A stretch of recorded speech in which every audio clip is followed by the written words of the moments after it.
ዘመኑም የተፈጸመ ነው ያለው። ጌታ ርስቱን ቀድሰው አጥበው አንጽተው ለራሱ የሚሆነውን ገንዘብ ሊያዘጋጅ ይፈልጋል።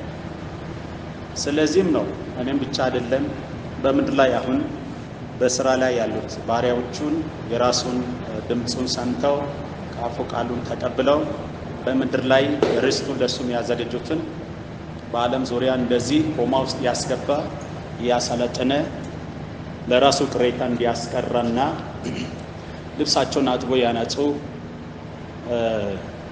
ፍጹም ለራሱ ቤተሰብ ባላጋሮችን እንዲያዘጋጅላቸው በብዙዎች ህይወት ላይ እንደሚሰራ በኔ ህይወትም ላይ ትንሽ ከባድ ያሉ ጊዜያቶች አልፎ ነበር።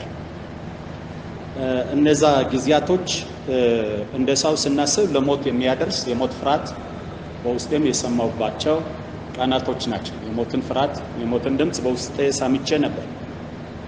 ዳሩ ግን ሞትን የሞተልኝና ሞትን የገደለልኝ ጌታ ሞት ወደ እኔ እንዲመጣ ሳይሆን እሱ ሰርቶኝ ለቅሬታው ምሳሌ ሊያደርግ ስለወደደ ተርፌያለሁ። ጌታ የተባረከ ይሁን። በእነዚህ ሂደት ውስጥ እሱ ያስተምረኝ እንዳስተምር ከዚህ ዘመን በኋላ ርስቱን ሊመራ የሚፈልገው እንዳስተምር ያዘዘኝ አለ። እሱ በሰጠኝ ዘመን እሱ አስተምር ያለ ነው ማስተምረው። ዛሬ ስለ ቅድስና ነው የምናየው። ቅድስና የሚለው ሐሳብ በዓለማችን ላይ ቅድስና ከተገደለና ቅድስና ከመናገር ቅድስና ከመሰበክ ከተዘጋ ረጅም ጊዜ ሆኖታል። የክርስቶስ ቤተክርስቲያንን በዓለም ዙሪያም ያለው በየትኛውም አቅጣጫ ያለው ቤተ እምነቶች ትምህርተ ምድርን ሰማይን ትተው እግዚአብሔርን ያስቆጣና እግዚአብሔርን ከቤቱ የሚያስወጣ ስብከቶችና ትምህርቶች ነበሩ። እኛም ሁላችን እንደዛ ተዛፍቀን ነበር። ቅድስና የሌለን እግዚአብሔር ማንፈራ እንደ ልባችን የምንሄድ የፈቃዳችን የምናድርግ ሆነን ነበር። እንደ ምህረቱ ብዛት እንደ ቸርነቱ ብዛት እንደገና ረራና ቀደሰ። ስሙ የተባረከ ይሁን። ስለዚህ አስቀድመው አንድ የተወሰኑ ክፍሎችን ያነበብኩ ያብራራው ሄድና ስለ ሁለንተና ቅድስና ነው ማውራው። ራእይ መጽሐፍ ላይ እንደሚል ሐሳብ አለ። ወደ ሕይወት ዛፍ ለማድረስ ስልጣን እንዲሆንላቸው በደጆቿም ወደ ከተማይቱ እንዲገቡ ልብሳቸውን የሚያጥቡ ብፁዓን ናቸው። ሌላ ዘኍልቍ ምዕራፍ 35 ቁጥር 33 ላይ እግዚአብሔር በእስራኤል ልጆች መካከል አድሯልና የምትኖርባትን በመካከሏም የሚያድርባትን ምድር አታርክሱ። እግዚአብሔር በእስራኤል ልጆች መካከል አድሯልና የሚያድርባትና የምትኖርባትን ምድር አታርክሱ። ምድርን አታርክሱ። የዚህ ትምህርት ዋና ዓላማው የመጽናናት ዘመን ጌታ እንዲሰጠን ከሱ የመጽናናት ዘመን ለማግኘትና ፊቱን ለማግኘት ተፈልገው የሆነ ነው። ሐዋርያት ሥራ ምዕራፍ 3 ቁጥር 19 እስከ 20 ስታዩ ጌታም የመጽናናትን ዘመን እንዲያመጣላችሁ ለምኙ፣ ንስሐም ግቡ፣ ተቀደሱ ይላል። ሁለንተናዊ ቅድስና ማለት ለዚህ ትርጉም ልስጠው። ቅድስና ማለት አካሄድን መለወጥ፣ ሐሳብን መለወጥ፣ አቅጣጫ መቀየር ማለት ነው። የግሪኩ ቃል ይህን ቅድስና የሚለውን ሜታኖይ ይላል። ሜታኖይ ማለት ከምንሄድበት መንገድ 100% ወደ ኋላ መዞር ማለት ነው። ከምንስተው እርምጃ 100% ማለት ነው። ቅድስና ማለት ከአካሄድን መለወጥ፣ ህይወትን መለወጥ፣ አቅጣጫን ኮምፕሊትሊ መለወጥ ማለት ነው ቅድስና ማለት። አንደኛ ተሰሎንቄ ምዕራፍ 5 ቁጥር 23 ላይ እንዲህ ተብሎ ተጽፏል። የሰላምም አምላክ ራሱ ሁለንተናችሁን ይቀድስ፣ መንፈሳችሁም፣ ነፍሳችሁም፣ ስጋችሁም ጌታችን ኢየሱስ ክርስቶስ በመጣ ጊዜ ያለ ነቀፋ ፈጽመው ይጠብቁ ይላል። እዚህ ጋር ሶስት ሁለንተና የሚለው ሶስት የሰው ማንነትን ይጠቅሳል።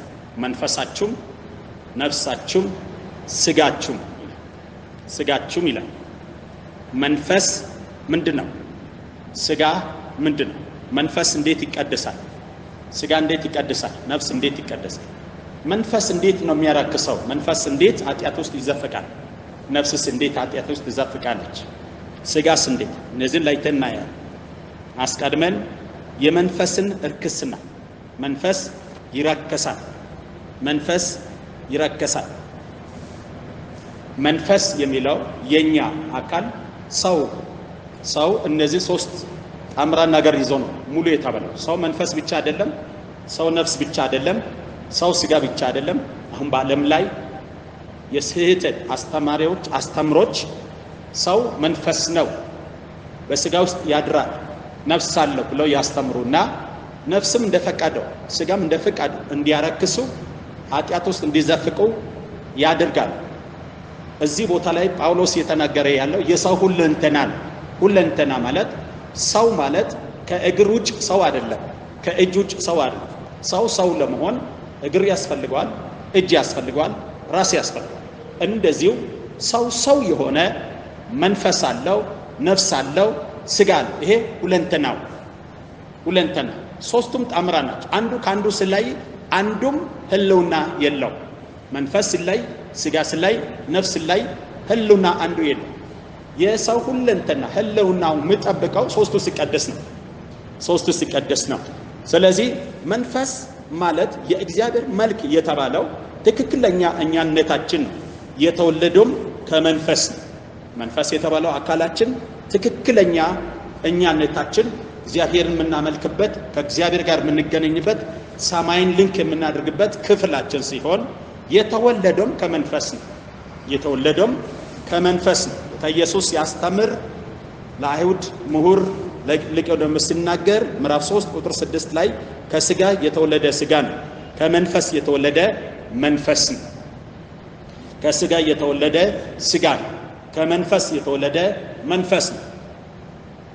which means ከስጋ የተወለደ ስጋ የስጋዊ ባህሪ የስጋዊ ተክለ ማንነት አለ።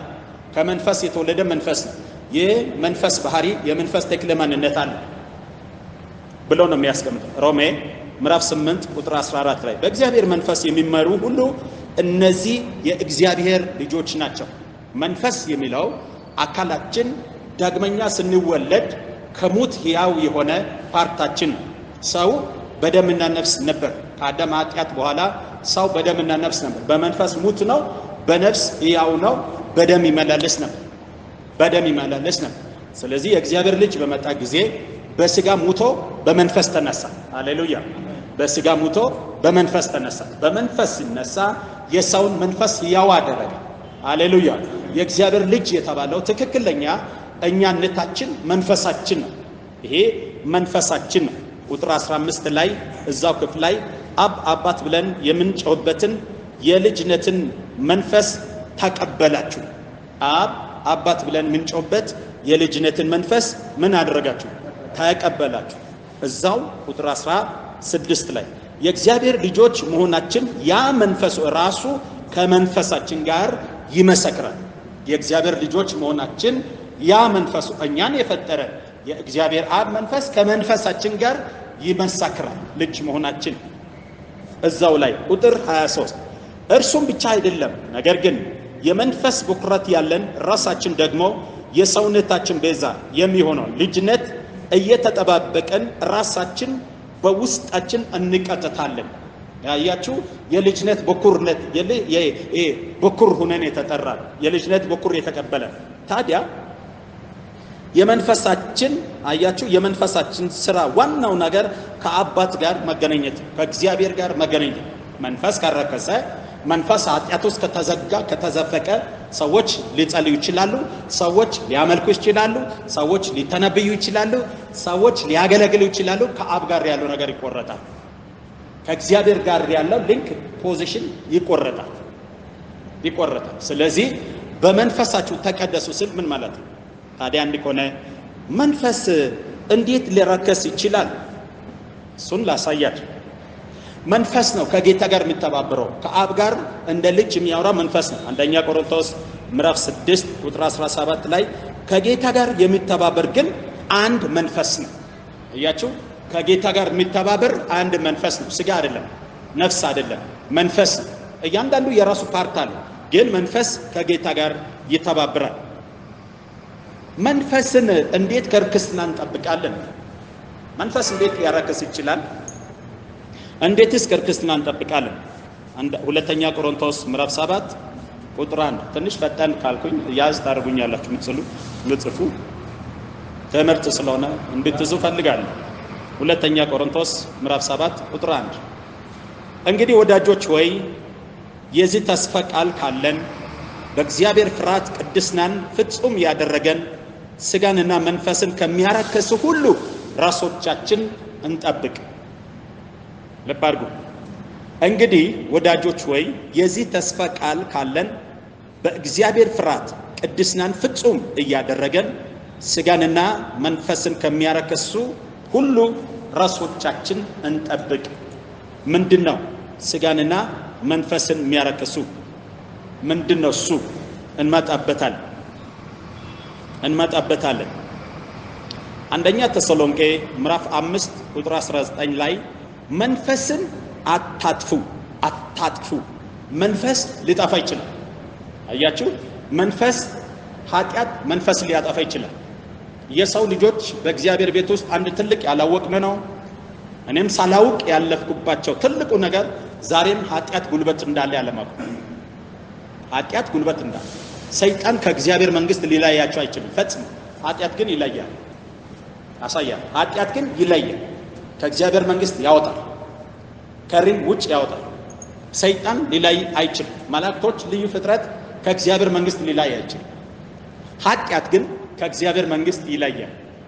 ከእግዚአብሔር መንግስትና ከክርስቶስ መንግስት ድል ፈንታ እንዳይኖር ወደ ጨለማ ይዞ ይሄዳል።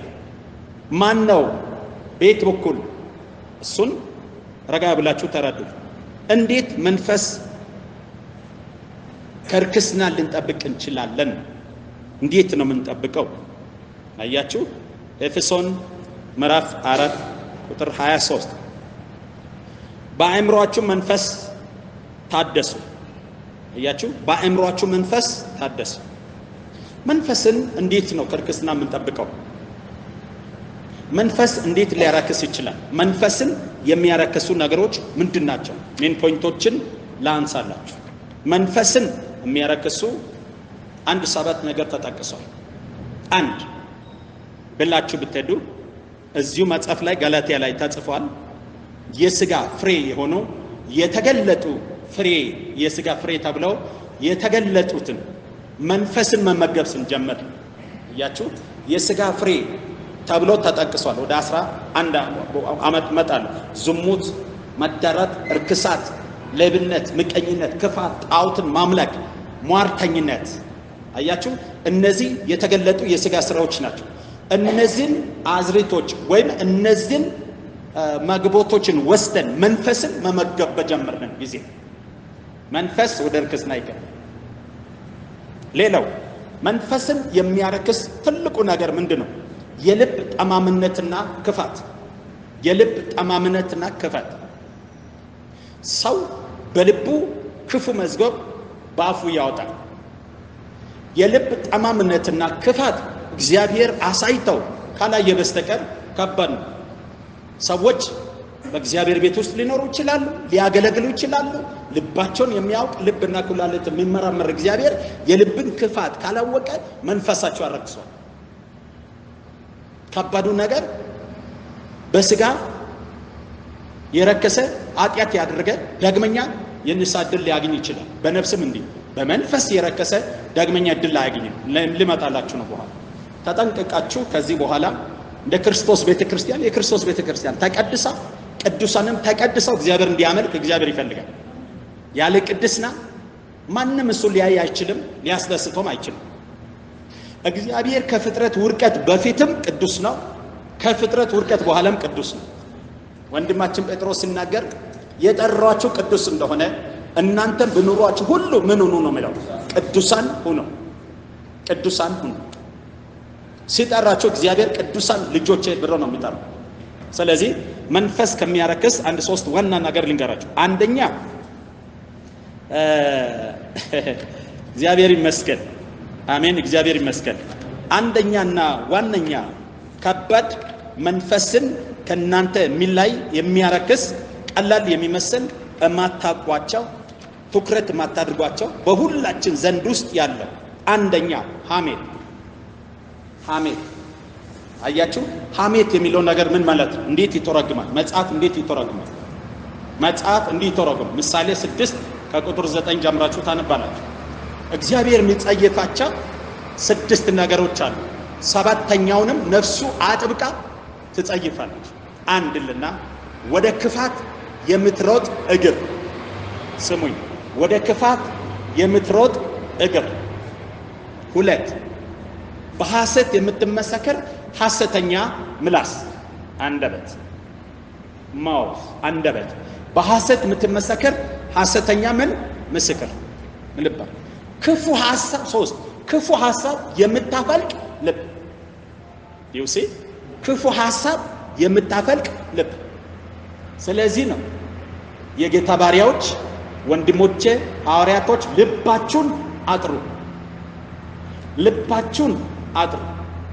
የበቃችሁ እንዳይመስላችሁ ልባችሁን ግን አጥሩ። ምክንያቱም ልብ የእግዚአብሔር ማደሪያ የመንፈስ ቅዱስ ማረፊያ። ልብ በረከሰ ጊዜ መንፈስ ቅዱስ ያን ስፍራ ይለቃል። መንፈስ ቅዱስ ያን ስፍራ ሲለቅ ልትዘምር ትችላለህ፣ ልትናበይ ትችላለህ፣ ልትናገር ትችላለህ፣ ልሳን ልትናገር ትችላለህ። ዋተበር እሱ ጋር የእግዚአብሔር ጨዋታ። ልክ መንፈስ ቅዱስ ሲያዝን ባንቺ ያደረው ባንተ ያደረው የእግዚአብሔር መንፈስ አንደበቴ ሲራከስ ብልቶች ሲራከስ ስፍራ ይለቃል። ባንተ ያለው የጸጋ ፍሬዎች እንዳለ አሉ። ይሄን ነው አበክሬ ሊነግራችሁ የምችለው። ልትፈውሱ ትችላላችሁ፣ ተአምራት ልታደርጉ ትችላላችሁ፣ ትንቢት ልትናገሩ ትችላላችሁ፣ ልትሰብኩ ትችላላችሁ። መንፈስ ቅዱስ ግን ከእናንተ ይለያል። እግዚአብሔር ከዚህ ይጠብቃችሁ። የአባቶች አምላክ ከዚህ ይሄን ትውልድ ይጠብቅ። መንፈስ ከእናንተ ይለያል። መንፈስ ቅዱስ ከተለየ በራሴ መንፈስ ታገለግላለህ፣ በሐሳቤ ታገለግላለህ፣ በስሜት ትመላለሳለህ። መጨረሻ ግን ከክርስቶስ መንግስት ውጭ ትሆናለህ። ስለዚህ ነው ጌታ ሲያስተምር እኛ በስምህ እኮ ትንቢት ተናግረን አላለ፣ ሰብከናል አለ፣ ፈውሰናል። ኖ ከቶ አላውቃችሁም፣ ከእግዚአብሔር ፈቃድ ውጭ ናችሁ። የእግዚአብሔር ፈቃድ ምንድነው? መቀደሳችን አይደለም የሚለው መጽሐፍ ቅዱስ። የእግዚአብሔር ፈቃድ ምናችሁ ነው? መቀደሳችሁ። ተቀደስ በሉስ። ግደለ ተቀደስ በሉስ። ልብ አድርጉ። ስለዚህ ክፉ ሐሳብ የምታፈልቅ ልብ መንፈስን ታረክሳለች። ያኔ ኤፌሶን ላይ ጳውሎስ እንደተናገረ በቤዛነት የታተማችሁበትን ቅዱስ መንፈሱን አታሳዝኑ። መንፈስ ቅዱስ ያዝንና ከልባችሁ ይወጣል። ያለ ይመስላችኋል። የለም እሱ ሴንሲቲቭ ነው፣ እርግብ ነው። ሴኮንድ ውስጥ ነው ለቋችሁ ነው። ስለዚህ በቤተ ክርስቲያን አዳራሹ ጥም ብሏል፣ ጉባኤ ጥም ብሏል። መንፈስ ቅዱስ የለም እዛ ጋር። እግዚአብሔር ከዚህ ቤታችን ይጠብቅ። እግዚአብሔር ከዚህ ቤተ ክርስቲያናችን ይጠብቅ። ቅድስና እስቲ ቅድስና በሉ። ከዚህ በኋላ የሚሰበከው እሱ ነው። ልንኖር የምንሞክረው እሱ ነው። የምንኖረው ኑሮ ይሄ ነው። በቀራልን እድሜ በተለይ እኔ ከኃጢአተኛው ጭንገፋ የመጨረሻ የኃጢአቱ ዝቃጭ ነበርኩኝ።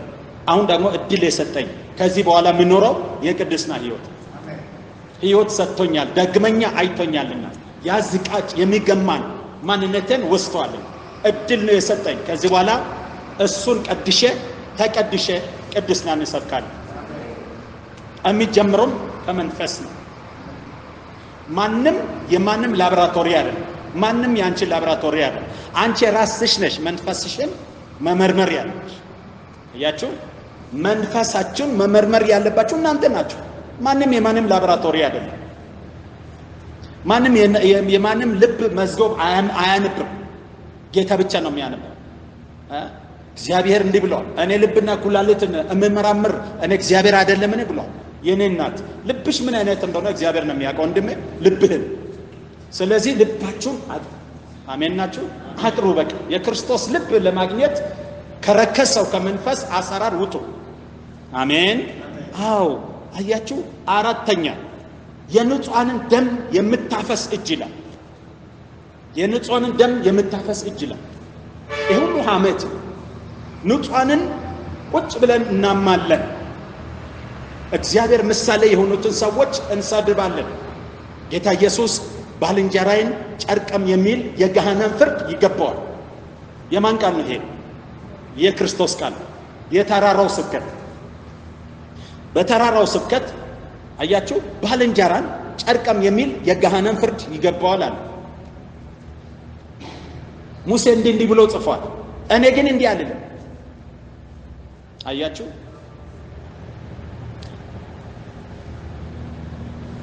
ስድስተኛ የእግዚአብሔር ነፍስ አጠብቃ ማነሳበታ የሚጸየፈው ብለው የምሳሌ ጸሐፊ ያስቀመጠው ምንድነው?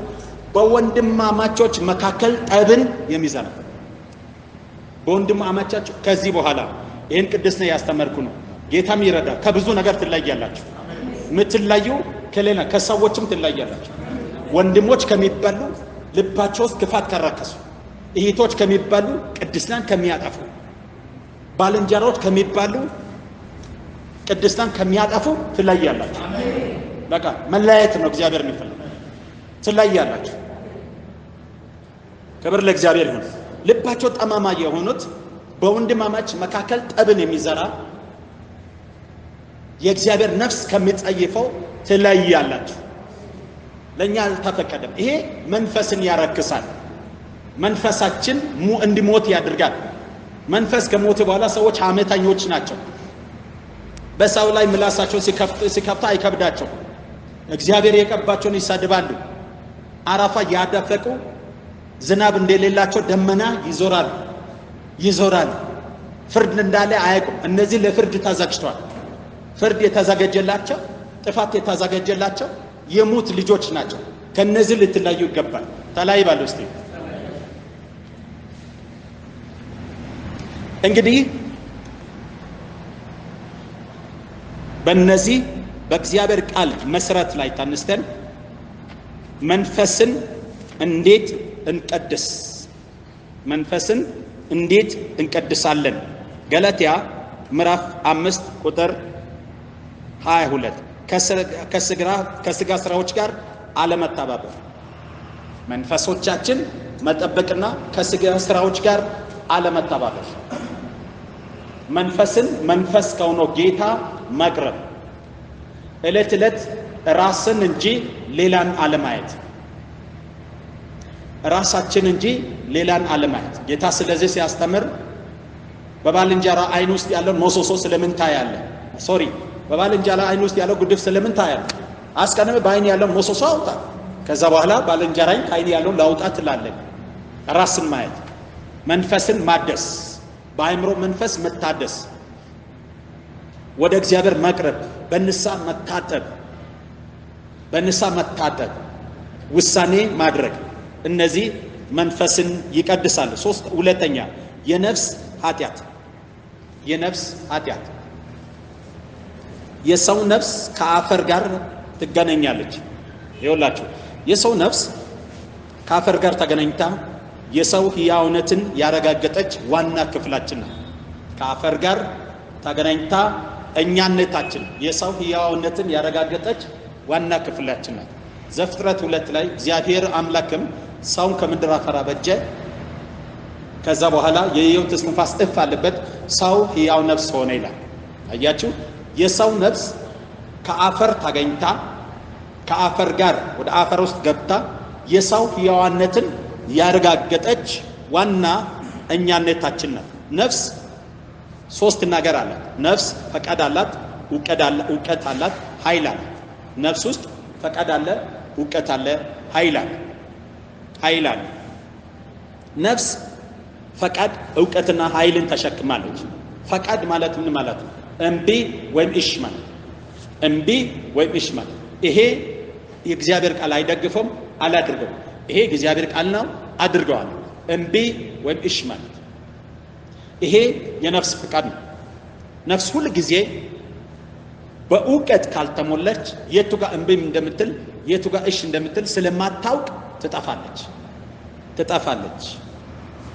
እምቢ ወይም እሺ ማለት የሰውነት ክፍል ነፍስ ማለት አያችሁ ነፍስ ማለት የሰውነት ክፍል ሁሉ በነፍስ ፈቃድ ይንቀሳቀሳል ነፍስ ወደ ምትመራው አካል ይሄዳል ነፍስ እሺ ያለችን ሁሉ እሺ ነው የምትለው ነፍስ የኃጢአት ልምምድ ተለማምዳ እየመራች ሆነ ያገኘውን ስታገኝ ነፍስ ትላለች እሺ ነው የምትለው ስለዚህ ነው ሰዎች በዝሙት የሚፈቀደው የሚዘፈቀው ነፍስ በእግዚአብሔር ቃል ዕውቀት ካልተሞላች በእግዚአብሔር ቃል ኃይል ካልተሞላች ኃይሏ ካልጠነከረች ወደ ኃጢአት ባህር እዛ ትገባለች ታቅበዘበዥ ናት ታጓዥ ናት ዳዊት ሲናገር ነፍሴ ሆይ አትቅበዘብዢ እግዚአብሔር እንዳመልክ ተይኝ ይላል ፈቃድ አላት ትቅበዘብዛለች እርካታ የላትም የሰው ነፍስ ሰው ወደ ክርስቶስ ተጠግተው ነፍሱን ከክርስቶስ ነፍስ ጋር አብረው ልንክ አድርገው በነፍሱ ዕውቀት ካለመጣ ከባድ ነገር አለ የነፍስ አለመኖር የመንፈስም የሥጋንም አለመኖር ይወስናል የነፍስ አለመኖር የሥጋንም የመንፈስንም አለመኖር ይወስናል አሁን ነፍሳችሁ ከናንተ ስትወጣ ሥጋ ወደ አፈር ነው የሚሄደው አያችሁ መንፈስም ወይም መለኮታዊ አካል የሚመስል የመላእክት ዝርያ ነው የሚመስለው ደም አልባ ሥጋ አልባ ነው የሚሆነው ነፍስ ከሥጋ ቤት ከሥጋ ስትላይ ሥጋ አፈር ይሆናል ነፍስ ከሥጋ ስትላይ ሥጋ አፈር ይሆናል ነፍስ ከመንፈስ ስትላይ ነፍስ መንፈስ ሰማይ አካል ነው የሚሆነው ሃሌሉያ ሰማይ ማይጨበጥ ማይዳሰስ ሰማይ አካል ነው የሚሆነው ነፍስ የሥጋና የመንፈስ ሁለቱን ጨብጣ የምትዝ ዋና የመንፈስ የሥጋ ማካከለኛ ክፍል ነው ማካከለኛ ክፍል እግዚአብሔርም ዋጋ የሰጠው ትልቅ ዋጋ የሰጠው ለነፍሳችሁ ነው ለሥጋችሁ አይደለም ለመንፈሳችሁ ማለት ነው ለነፍሳችሁ ነው ነፍሱን የሰጠው ሃሌሉያ ለመንፈሳችሁ አይደለም ለሥጋችሁ አይደለም ቢቴከ አስተውሉ ለነፍሳችሁ ነው ስለዚህ ነፍሳችሁን በጥንቃቄ ሳትጠብቁ ለድንገት ብታሾልክ ሄዳችሁ መጨረሻ ላይ ወደ ውጭ መጣልና መልቀስ ነው የሚሆነው አስቀምጧል በኋላ በእግዚአብሔር ቃል ማጣላቸዋል እግዚአብሔር ይመስገን ሁለቱን አካል አጣምራ የምትይዝ ናት ነፍስ የሰው ማዕከላዊ ክፍል ናት ነፍስ ሰውን በምድር ላይ አያችሁ ሰውን በምድር ላይ ሥጋን እንዲያንቀሳቀሱ ከሥጋ ሰው ሲላይ እንደገና በመንፈስ እንደ ልዩ ፍጥረት አካል ሆኖ እንዲሆን የምታደርግ ናት የሁለቱ የመኖር ዋስትና ነፍሳችሁ ናት የሥጋችሁ ዛሬ ማደር ዋስትና መንፈሳችሁ በእናንተ ውስጥ የመኖር ዋስትና ምንድናት ነፍሳችሁ ነፍሳችሁ ረክሳ ወይም ነፍሳችሁ በኃጢአት ውስጥ ተዘፍቃ ነፍሳችሁ ያለ ጊዜ ከናንተ ስትወጣ ሥጋችሁ ወደ አፈር ነው የሚሄደው መንፈሳችሁ ወደ አባቱ ይሄዳል አስተዋላችኋል ዋጋውን አወቃችኋል ስለዚህ ለነፍሳችሁ ዋጋ ልትሰጡ ይገባል እግዚአብሔር ለሰው ልጅ ነፍስ ነው ትልቅ ዋጋ የሰጠው ነፍሱን ለነፍሳችን የከፈለው እግዚአብሔር ትልቅ ዋጋ የሰጠው ለነፍስ ነው የልጁን ነፍስ ቤዛ አድርገው የሰጠንም ለሰው ልጅ ነፍስ ነው የእግዚአብሔር ልጅ ለሰው ልጅ ነፍሱን እንጂ መንፈሱን አይደለም የሰጠው አስተውሉ ነፍስ ዕውቀት ናት ነፍስ ዕውቀት ናት ነፍስ ምንድናት አልኳችሁ ዕውቀት ናት ዕውቀት ምሳሌ ምዕራፍ 19 ቁጥር 2 ላይ ነፍስ ዕውቀት የሌለባት ትሆን ዘንድ መልካም አይደለም ነፍስ ዕውቀት ናት ምን ማለት ነው ዕውቀት ማለት ምን ማለት ነው ዕውቀት ማለት ሲተረጎም መረዳት ማለት ነው መረዳት ማለት ነው ይሄ ነገር ውሃ እንደሆነ ዕውቀት የሰጠችን ነፍስ ናት ለምን አገልግሎት እንደተሰራ ዕውቀት የምትሰጠን ነፍስ ናት ነፍስ ናት ታዲያ ይህች ነፍስ ዕውቀት ከሌላት በእግዚአብሔር ቃል ካልተሞላች በእግዚአብሔር ፍርሃት ካልተሞላች ማንነታችን ጠቅላላ ተሸክማ ወደ ሞት ባህር ልትሄድ ትችላለች ለዚህ ቅዱሳን ነፍሳችሁን ከርክስና ልትጠብቁ ይገባል አሜን ጌታ ይርዳል እግዚአብሔር ይርዳል ኦኬ ምሳሌ 2 ቁጥር 10 ላይ እውቀትም ነፍስን ደስ ያሰኛል። ኦኬ የነፍስ ኃጢአት ምንድነው? የነፍስ ኃጢአት ምንድነው? ትልቁ የነፍስ ፓወሯ ኃጢአቷ የምትራከሰው በምንድነው? ባጭር ቃል ቀጭን ሆኖ ተጽፏል። ግን በእግዚአብሔር ቃል ጠልቃችሁ ስትገቡ ስትመረምሩ አስደንጋጭ ነገር ታገኛላችሁ። ነፍስ የምትጣምደው ነፍስ የምትራከሰው ምኞት በሚባለው ምኞት አያችሁ፣ ምኞት። ይሄ ምኞት የሚባለው በሁለት አካፍለን ምኞት በጻድቃን ውስጥ ያለው መልካም ምኞት አለ።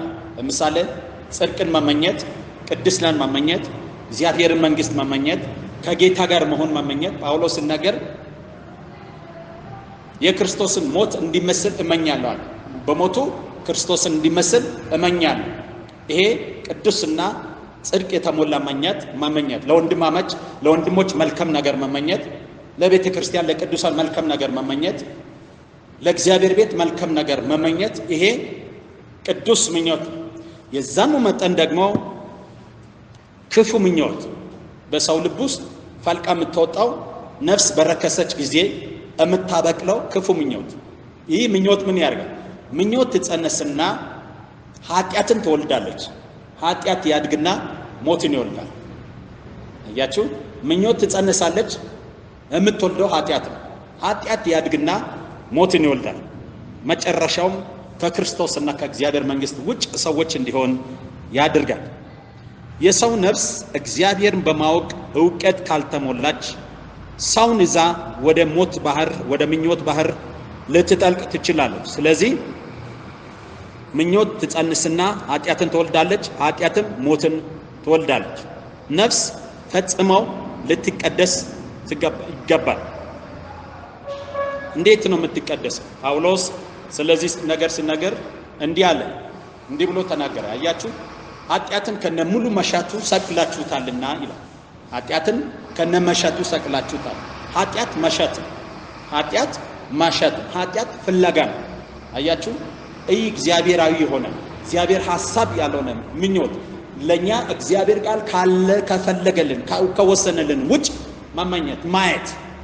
ጌታ ኢየሱስ በዚህ እይታና ምኞት ውስጥ ላለው ነገር ጠንከራ ትምህርት አስተምሯል። ወደ ሴት ያየ የተመኛል። በዛን ጊዜ ከእሷ ጋር ምን አድርጓል? ምን አድርጓል? አመነዝሯል። ወደ ሴት ያየና የተመኛል። በመሰረቱ እይታው ጋር አይደለም ማለት ያየ የሚለው ሁሉን ማየት ይችላል። የተመኛት ምኞት ወደ ሴት ያየና የተመኛት በዛኑ ሰዓት ከእሷ ጋር ምን አድርጓል? አመንዝሯል። ሴትዮዋን አካሏን ቢያገኝ ባያገኝም ግን አመንዝሯል። ረቂቁን ተመኝ ወይም ሰውየውን አካሉን አገኝተ ተኛች አልተኛች ግን አመነዝራለች። ቤት በምኞት ያ ምኞት ምን ይሆናል? ይጸንሳል። ምን ይወልዳል? ኃጢአትን ይወልዳል። ኃጢአት መጨረሻስ ሞት ይዞ ይመጣል። ስለዚህ ነፍስን ስታስብ ወደ ማሸት ነው፣ ወደ ምኞታችን ነው፣ ወደ ውስጠኛችን፣ ወደ ስሜት፣ ወደ ፍልቀ ስሜታችን ነው የምንገባው። እዛ ገብተን ነው የምንፈትሸው። የጌታ አስተምሮ ሁል ጊዜ ስታይ ውጭ አይደለም፣ ውስጥ ነው። ውጭን አይጠራም፣ እሱ ውስጥ ነው። አሜን። እሱ ውስጥ ነው የሚያል ልብ አይደል።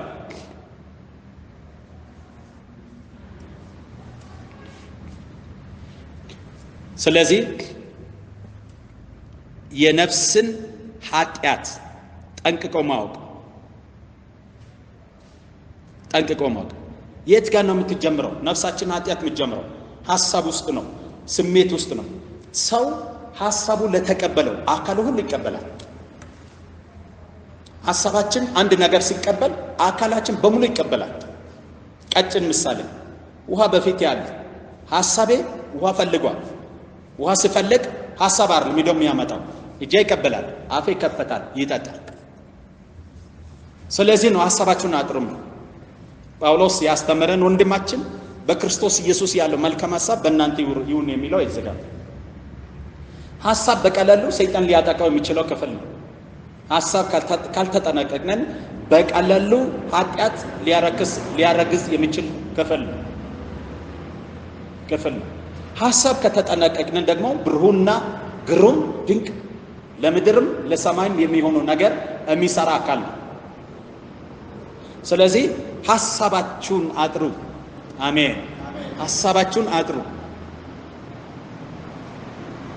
የተበለሸ ሐሳብ፣ ያራከሰ ሐሳብ ቤቱን ሁሉ ያገማል። እግዚአብሔር ይጠብቀን። ለባልንጀሮቻችሁ ያላችሁ ሐሳብ፣ ለቤተ ክርስቲያን ያላችሁ ሐሳብ፣ ለቅዱሳን ያላችሁ ሐሳብ፣ ለመሪዎቻችሁ ያላችሁን ሐሳብ አጥሩ። ባለፈው እዚህ ቦታ ላይ ባለፈው እሑድ በመጣው ጊዜ ከብዙ ይቅርታ ጋር ብዙዎችን መክሬያለሁ። በእነዚህ ጌታ አስተኝቶኝ 10 ምናምን ቀን በከባድ ደዌ ሆስፒታል ውስጥ ከተኝ ካስተማረኝ ትልቁ ነገር ቅድስና ነው። እሱን እንድንመስል ሃሌሉያ። እሱን እንድንመስል ከዛ በኋላ አይኔን ከፍቶ ያሳይን በእግዚአብሔር ቤት ውስጥ ያለው ሰው ሁሉ ዥንጉርጉር ነው። ለምጻለ ሁሉም ለምጻለ ሁሉም ምላስ ላይ ለምጻለሁ፣ እጅ ላይ ለምጻለሁ፣ እግር ላይ ለምጻለሁ። ምንድነው ጌታ ሆይ ብዬ ስል ይሄው በለምጽ የተመታ ህዝብ ነው በቤታ ያለ። እዚህ ሰብስበን አግሬያለሁ። ለምጽ አላችሁ በምላሳችሁ ላይ ወንድማችሁን ታማላችሁ። እግዚአብሔር ምሳሌ የተፈጠረውን ሰው ትሰድባላችሁ፣ ትዋሻላችሁ፣ ክፋት አላችሁ በልባችሁ፣ የባልንጀራችሁን ውድቀት ታስባላችሁ። ስለዚህ ለምጽ አላችሁ። ለምጽ ደግሞ ከጽድቅ ስራ ያወጣል። ለምጽ ወደ ተቀደሰ ወደ እግዚአብሔር ፊት እንዳንደርስ ይደርሳልና በጌታ ፍቅር የለመንኳችሁ ራሳችሁን ይብያለሁ። ስንቶቹ ራሳችሁን ያዩ እንደሆነ አላውቅም። እኔ እግዚአብሔር ያሳየኝ ነው የሚለው። አሁን አይደለም በጌታ ፊት ስንቆም እያንዳንዱ አሁን ለሰማው ነገር መልስ ይሰጣል። እኔ እንደ መልእክተኛ ሂድ ተናገር የተባልኩት ነው የሚለው።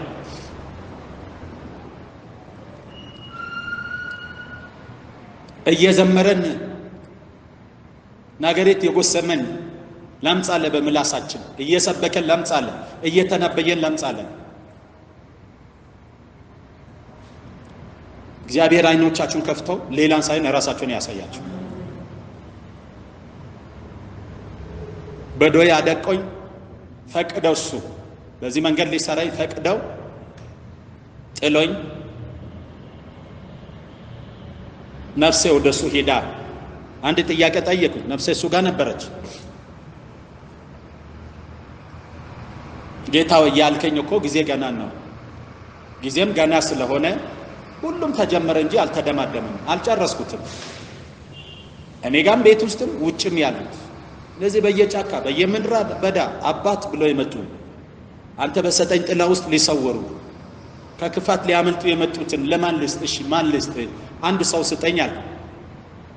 ምክንያቱም ወደ እሱ መሄድ እንዴት ታላቅ ደስታ እንደሆነ እኔ አውቃለሁ። ታማኝ ነውና እኔን ይዞ ቢሄድ ልጆችን በረንዳ ላይ አይጥልም። 100% አምናለሁ። የምታምንበት ጌታ ነውና እኔን ይዞ ቢሄድ ልጆችን በረንዳ ላይ አይጥልም። ባለቤቴን ለመኛ አያደርግም። አምናለሁ።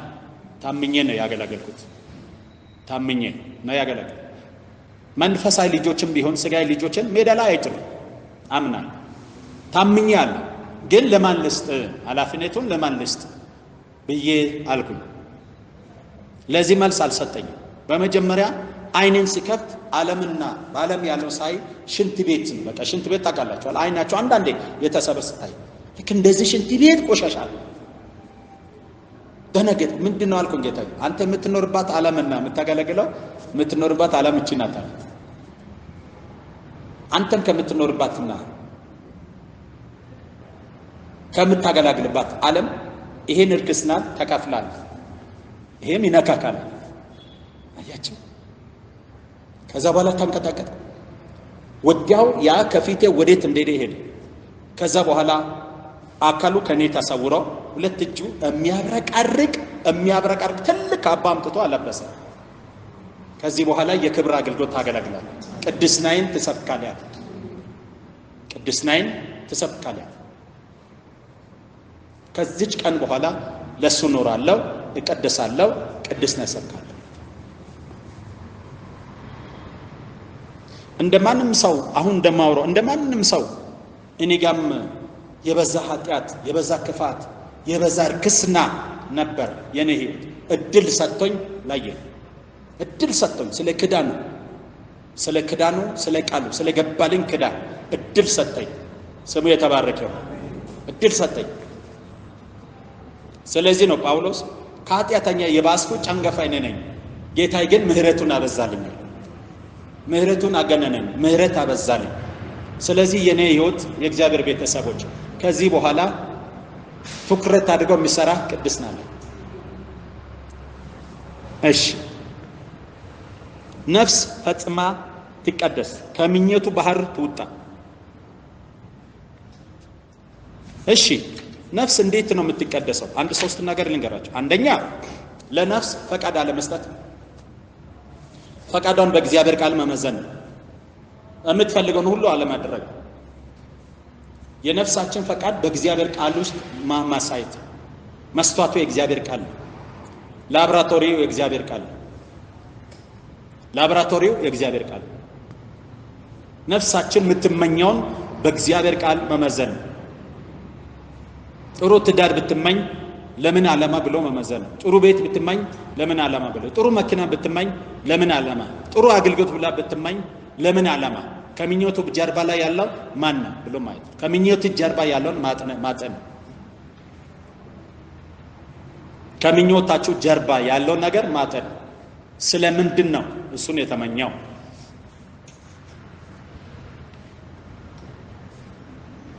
ሃሌሉያ።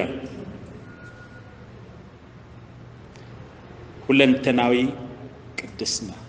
እሺ ሶስተኛን ክፍል ነው ስጋ። ስጋ የነፍስና የመንፈስ መናኸሪያ ነው። ስጋ የነፍስና የመንፈስ መናኸሪያ፣ ድንኳን፣ መቀመጫ። በራሱ ምንም ነው፣ በራሱ ለምንም አይጠቅምም። ግን መንፈስና ነፍስ ተፈራርቀው ይጠቅሙበታል። አሜን አሜን። መንፈሳችሁ ራሱን ሲገልጥና ሲያድግ በስጋችሁ ላይ ነው የምታየው። ነፍሳችሁ ስትቀደስና ስትበረታ የእግዚአብሔር ፈቃድ ስታድግ በስጋችሁ ላይ ነው ተገልጦ ነው የሚታየው። ስለዚህ የስጋና የነፍስ መዳሪያ ነው። ስጋ የተገለጠ ስራ አለ። ስጋ የተገለጠ ስራ አለ። የተገለጠ ስራውን ጋላትያ ላይ ተቀምጧል። ስጋ ከዚህ ዓለም ጋር ሰው የሚገናኝበት ክፍል ነው። ስጋ ከዚህ ዓለም ጋር ሰው የሚገናኝበት ክፍል ነው። ነፍሳችሁ ከዚህ ዓለም ጋር የምትገናኝበት፣ ከባልንጀሮቻችን ጋር የምትገናኝበት ክፍል ነው። መንፈሳችሁም ከእግዚአብሔር ጋርና ከሰው ጋር የሚገናኝበት ክፍል ናት ስጋ።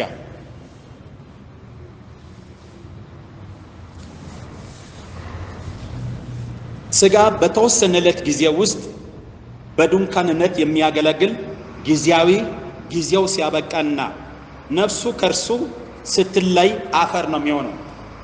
ስጋ የተወሰነለት ጊዜ አለ። በዚህ በተወሰነለት ጊዜ በድንኳንነት ያገለግልና ነፍስ ከእሱ ስትለይ አፈር ነው የሚሆነው። አፈር ነው የሚሆነው። ስጋ እዚህ መሬት ነው የተገኘው፣ ከላይ አልመጣም፣ እዚሁ ነው የሚቀረው። ስጋ እዚህ መሬት ነው የተገኘው፣ ከላይ አልመጣም፣ እዚሁ ነው የሚቀረው። ለሰማይ እድል ፋንታ የለም። ስጋና ደም ወደ ሰማይ መሄድ መብቱም እድል ፋንታም የለም። ከዚህ ተገኝቷል፣ እዚህ ነው የሚቀረው። ምንም አይነት አስተዋጽኦ ለሰማይ ነገር የለም። ስጋ ግን በምድር ላይ ለነፍስና መንፈስ በውስጡ እስካለ ድረስ ትልቅ ሚና አለ። ማርቆስ 14 ቁጥር 38 ላይ ወደ ፈተና እንዳትገቡ ትጉና ጸልዩ፣ መንፈስ ተዘጋጅታለችና ስጋ ግን ደካማ ነው። ወደ ፈተና እንዳትገቡ ትጉና ጸልዩ፣ መንፈስ ተዘጋጅታለች፣ ስጋ ግን ምንድነው? ደካማ ናት። የስጋ ብቃቱ ክብሩ ነፍስና መንፈስ በሱ ውስጥ እስካለ ነው። ከዛ በኋላ ያው ቁጭ ያላችሁ የረገጣችሁ አፈር ነው። ትርጉም የለው። ህይወት ዮሐንስ ወንጌል ምዕራፍ 6 ቁጥር 63 ላይ ህይወትን የሚሰጥ መንፈስ ነው፣ ስጋ ምንም አይጠቅምም። እኔ ነገርኳችሁ ቃል መንፈስ ነው ህይወትም ነው። መንፈስ ነው ህይወትም ነው። እሺ የስጋ ኃጢአትስ ምንድነው? የስጋ ኃጢአት የተገለጠ ስራው ምንድነው? ጋላትያ 5:19 ላይ የስጋ ስራ እየተገለጠ ነው፣ እርሱም ይልና ዝሙት አንደኛ ስራው ዝሙት። ይህን ስራ እንዴት ነው ያገኘው? ነፍስ በረከሰች ጊዜ ታቀብለዋለች። የሰው ውስጥ ምኞቱ ታቀብለዋለች። ያኔ ስጋ ይታዘዛል። ዝሙት ማለት ምን ማለት? ከተፈቀደለትና በእግዚአብሔርና በሕጋዊ ነገር ከተፈቀደ ውጭ ያለው ህብረት ዝሙት ነው የሚባለው። ህብረት በምንም አቅጣጫውን በምንም አቅጣጫ ምንም ኮምፕሮማይዝ አይደረግም። ዝሙት ነው። መጽሐፍ ቅዱስ ወስነው ከሰጠ ውጭ እግዚአብሔር ቃል ወስነው ከተሰጠ ውስጥ ምናድርጋቸው ከሌላ አካል ጋር ምናድርጋቸው መጋጠም ዝሙት ይባላል። ምንም ኮምፕሮማይዝ የለም። ምን ያድርጋል? ፍርድ ያመጣል። እርኩሳት የሚለው ነገር ከዝሙት የተለየ ነገር አለ። ጠቅለል ያለ ነገር አለ። ሐሜትም እርኩሳት ነው። ዝሙትም፣ ውሸትም፣ ሌብነትም፣ መደረትም አንድ ላይ እርኩሳት ይላል። እርኩሳት ማለት ወደ ተቀደሰው ነገር እንዳንደርስ ከቅድስናው ጨዋታ ውጭ የሚያደርገን ነገር ነው። እርኩሳት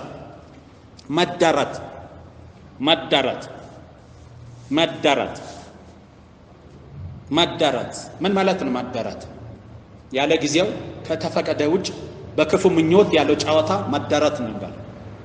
በክፉ ምኞት ያለው መነካካት መዳራት ነው የሚባለው። መዳራት መንፈስና ነፍሴ ለማይገባው ነገር ስጋይ እየገፋ የምታደርጋቸው እንቅስቃሴዎች መዳራት ነው የሚባለው። ኃጢአት ናቸው። እንዲህ ነው ያስተምራል። ጣዖትን ማምለክ ስጋ ጣዖትን ይወዳል። በሶስት ነገር ላሳያችሁ። ጣዖት ለአንዳንዱ ገንዘብ ጣዖት ነው። ገንዘብ ይወዳል፣ ገንዘብ ይመኛል። ጣዖት ነው። አይጠግብም። ይመኛል፣ ይወዳል፣ አይጠግብም።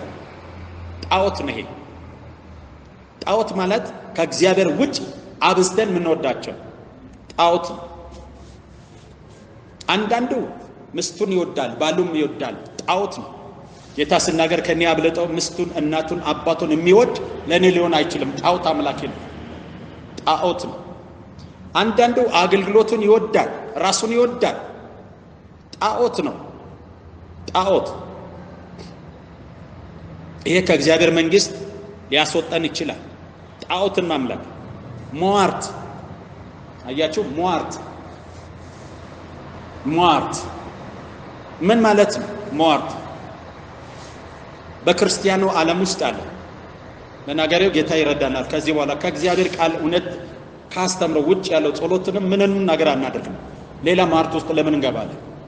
ብዙውን ጊዜ በአማኙ ቤት ውስጥ ያለው በጸሎት ሂደት ላይ ያለው ሟርት እግዚአብሔር ያልነቀለውን ስንነቅል፣ እግዚአብሔር ያላራገመውን ስንራገም፣ አንዳንድ ጊዜ የበለዓም መንፈስ እናንጸባርቅ፣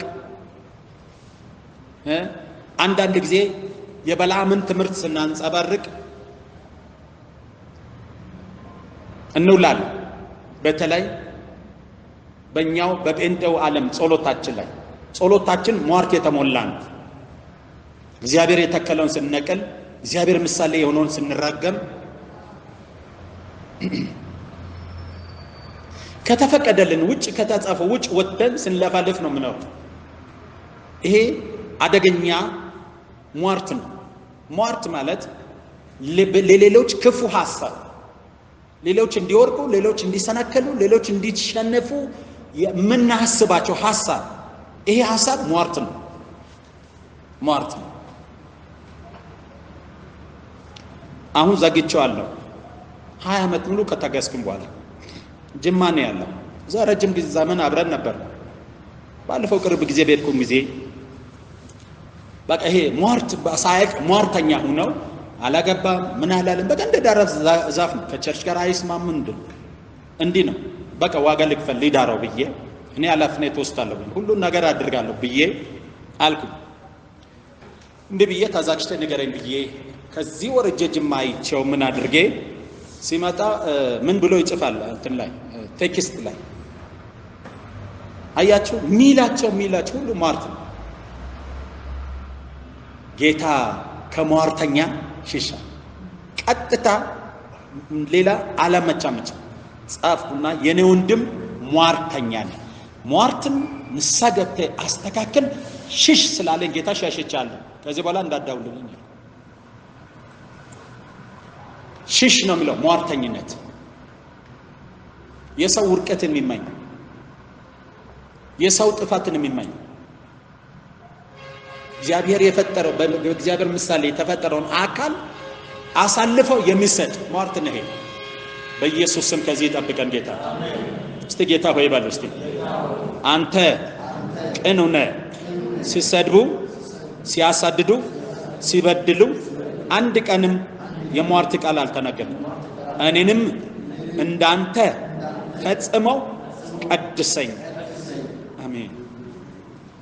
ሟርት እግዚአብሔር ማይፈልገው በቤቱ ያለው ሟርት በጸሎታችን እናማርታለን፣ በህብረታችን እናማርታለን፣ በአገልግሎታችን እናማርታለን። እኛ ከደምና ከስጋ አንዳች ጠላት የሚባል ነገር የለንም። እኛ ጠላት በአየር ላይ ያለው ርኩሳን መናፍስት ያጥፍ ልጅ ብቻ ነው። የምንቃወመው ስጋና ደምና አይደለም። የምንጸልየው የሰውን ውርቀት ያንጸባረቀን አይደለም። ክብር ለእግዚአብሔር ይሁን።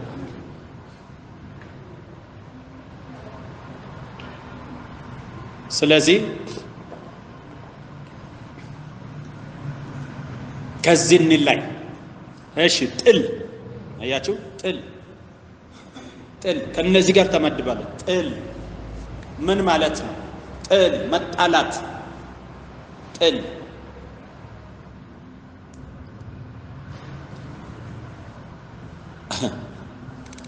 ምንድነው? ጥል ማለት መጣላት ከልጆችም ጋር ከቤተሰብም ጋር በአገልጋዮችም እርስ በራስም ጥል ካለብን ከሟርት ከዝሙትና ከርኩሳት ጋር እኩል ፖዚሽን ተሰጥቶታል። ክርክር እንግዲህ ስለ ቅድስና ያወራ ነው። ክርክር አልሸነፍ ባይነት፣ ግትርነት፣ ነገር መቶ አለመቻል፣ እሽ ማለት አለመቻል፣ ክርክር ከባድ ያጠፋ።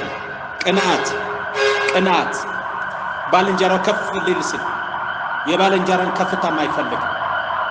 በጣም ይቅርታ ታርጉልኛላችሁ። ጌታን እንጂ ሰውን ላስደስት አይገባም። ሰው ደግሞ ጌታን ካላወቀ ጥሩ አይደለም። በተለይ እዚህ አዲስ አበባ በኢትዮጵያ ውስጥ ያለ የአንዱን ከፍታ ማይፈልግ፣ በቅናት የተሞላ የአንዱን ሞገስ ማይፈልግ፣ የአንዱን ክብር ማይፈልግ።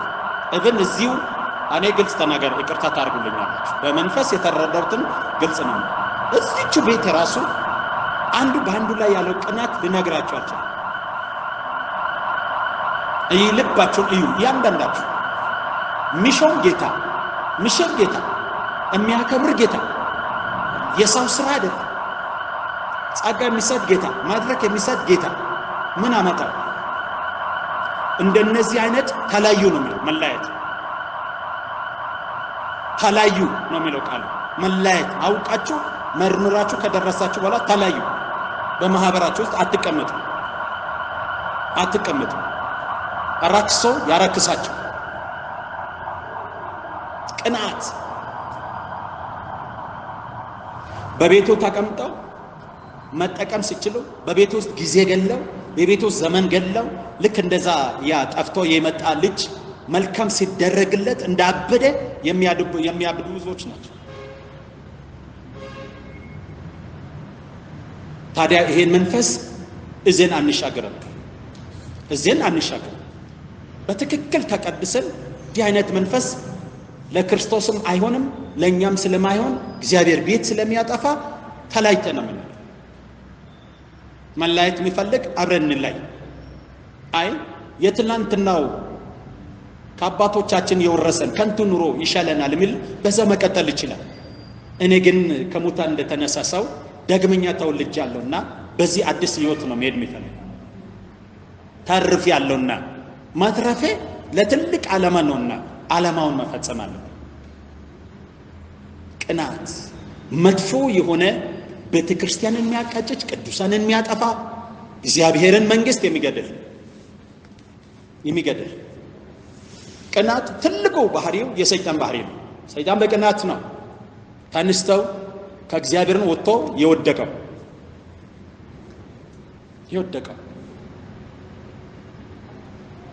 ደና ጊዜ እወዳለሁ አከብራለሁ እኔ እንዲህ ነኝ የሚሉ ሰዎች አንድ ነገር ከእግዚአብሔር ዓላማ ከሰማይ ጋር ተስማምታችሁ ልክ እሱን ነገር ልታደርገው ዲዛይን ስታደርገው በቅናት ያብዳሉ። ይሄ ከክርስቶስ አይደለም። እሱን መንፈስ በክርስቶስ ኢየሱስ ጌታ ስም እንገስጸዋለን። ከትውልዳችን መኖር የለበትም። አያችሁ፣ ጻድቅ የባልንጀራውን ከፍታ ይመኛል። ጻድቅ ባልንጀራው ደስ ሲል አብሮ ደስ ይላል። ሐሴት ሲያደርግ አብሮ ሐሴት ያደርጋል። ሲከብሩ አብሮ ይከብራል። ክብር ለጌታ ይሁን። ሲከብሩ አብሮ ይከብራል። ጥሩ እንዲሆንላችሁ ትምህርት እንዲሆንላችሁ አብራችሁ ያላችሁም የታያችሁ እግዚአብሔርን ቅድስና አድርጋችሁ ራሳችሁን ላይታችሁ እንድትሉ በጣም መልካም መስለው በመልካም ነገር መስለው አሁን በፊታችን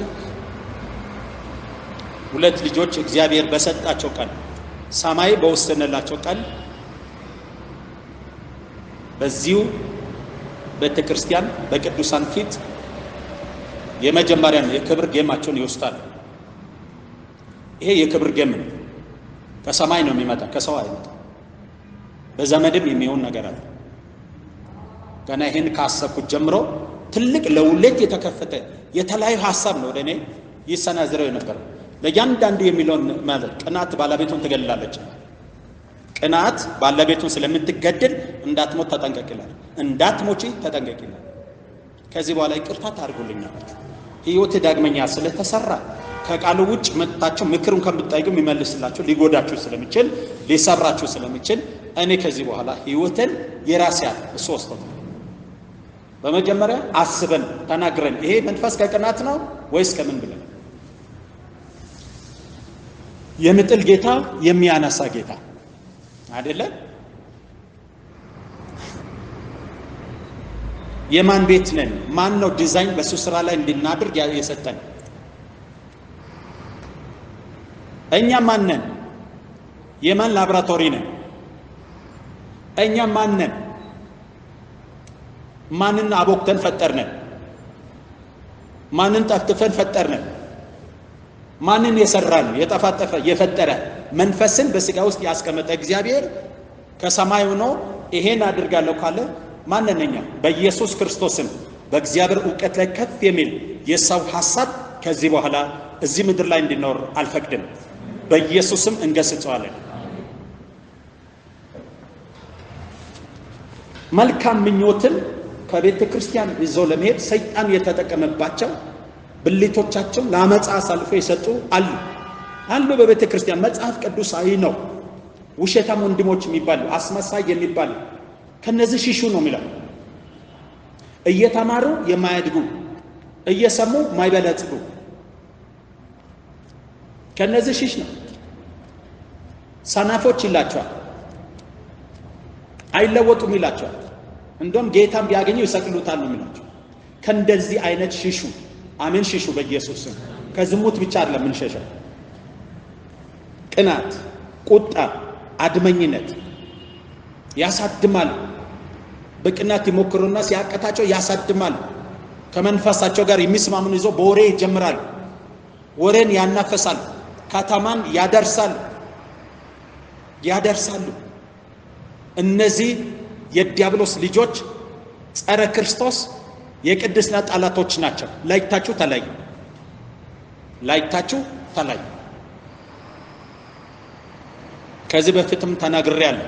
ይሄ ማደረግ የራሱ የሆነ ባህሪ ያለው ዛሬ እሱን ኦዲዮ ለምን እንዳደመጥኩ አላውቅም እና አዳምጣለሁ። አንዳንዴ እዚህ ጋር የሚሰራው ይሄ ማድረግ የራሱ የሆነ ባህሪ አለው።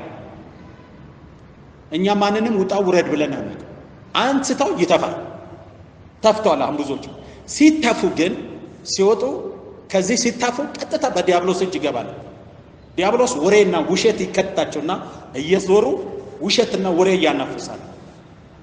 ይሄን ተለማምደናል። በእነዚህ ጊዜያቶች ውስጥ ዛሬ አይደለም፣ በእነዚህ አመታቶች ውስጥ በመጣውባቸው ከጌታ ከሄድኩባቸው 40 ዓመታት ውስጥ ያዩዋቸው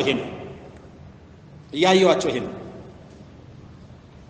ጽድቅን ሊያጠፉ እውነትን ሊያጠፉ ሲታጉ ሲሄዱ አንዳንዴ በቤተ ክርስቲያን ውስጥ ድሮ ሽማግሌዎች የሚባሉም ከነሱ ጋር ተባብሮ ሲቃጡን ሁሉ ሲገስጡን ሁሉ አድጌያለሁ።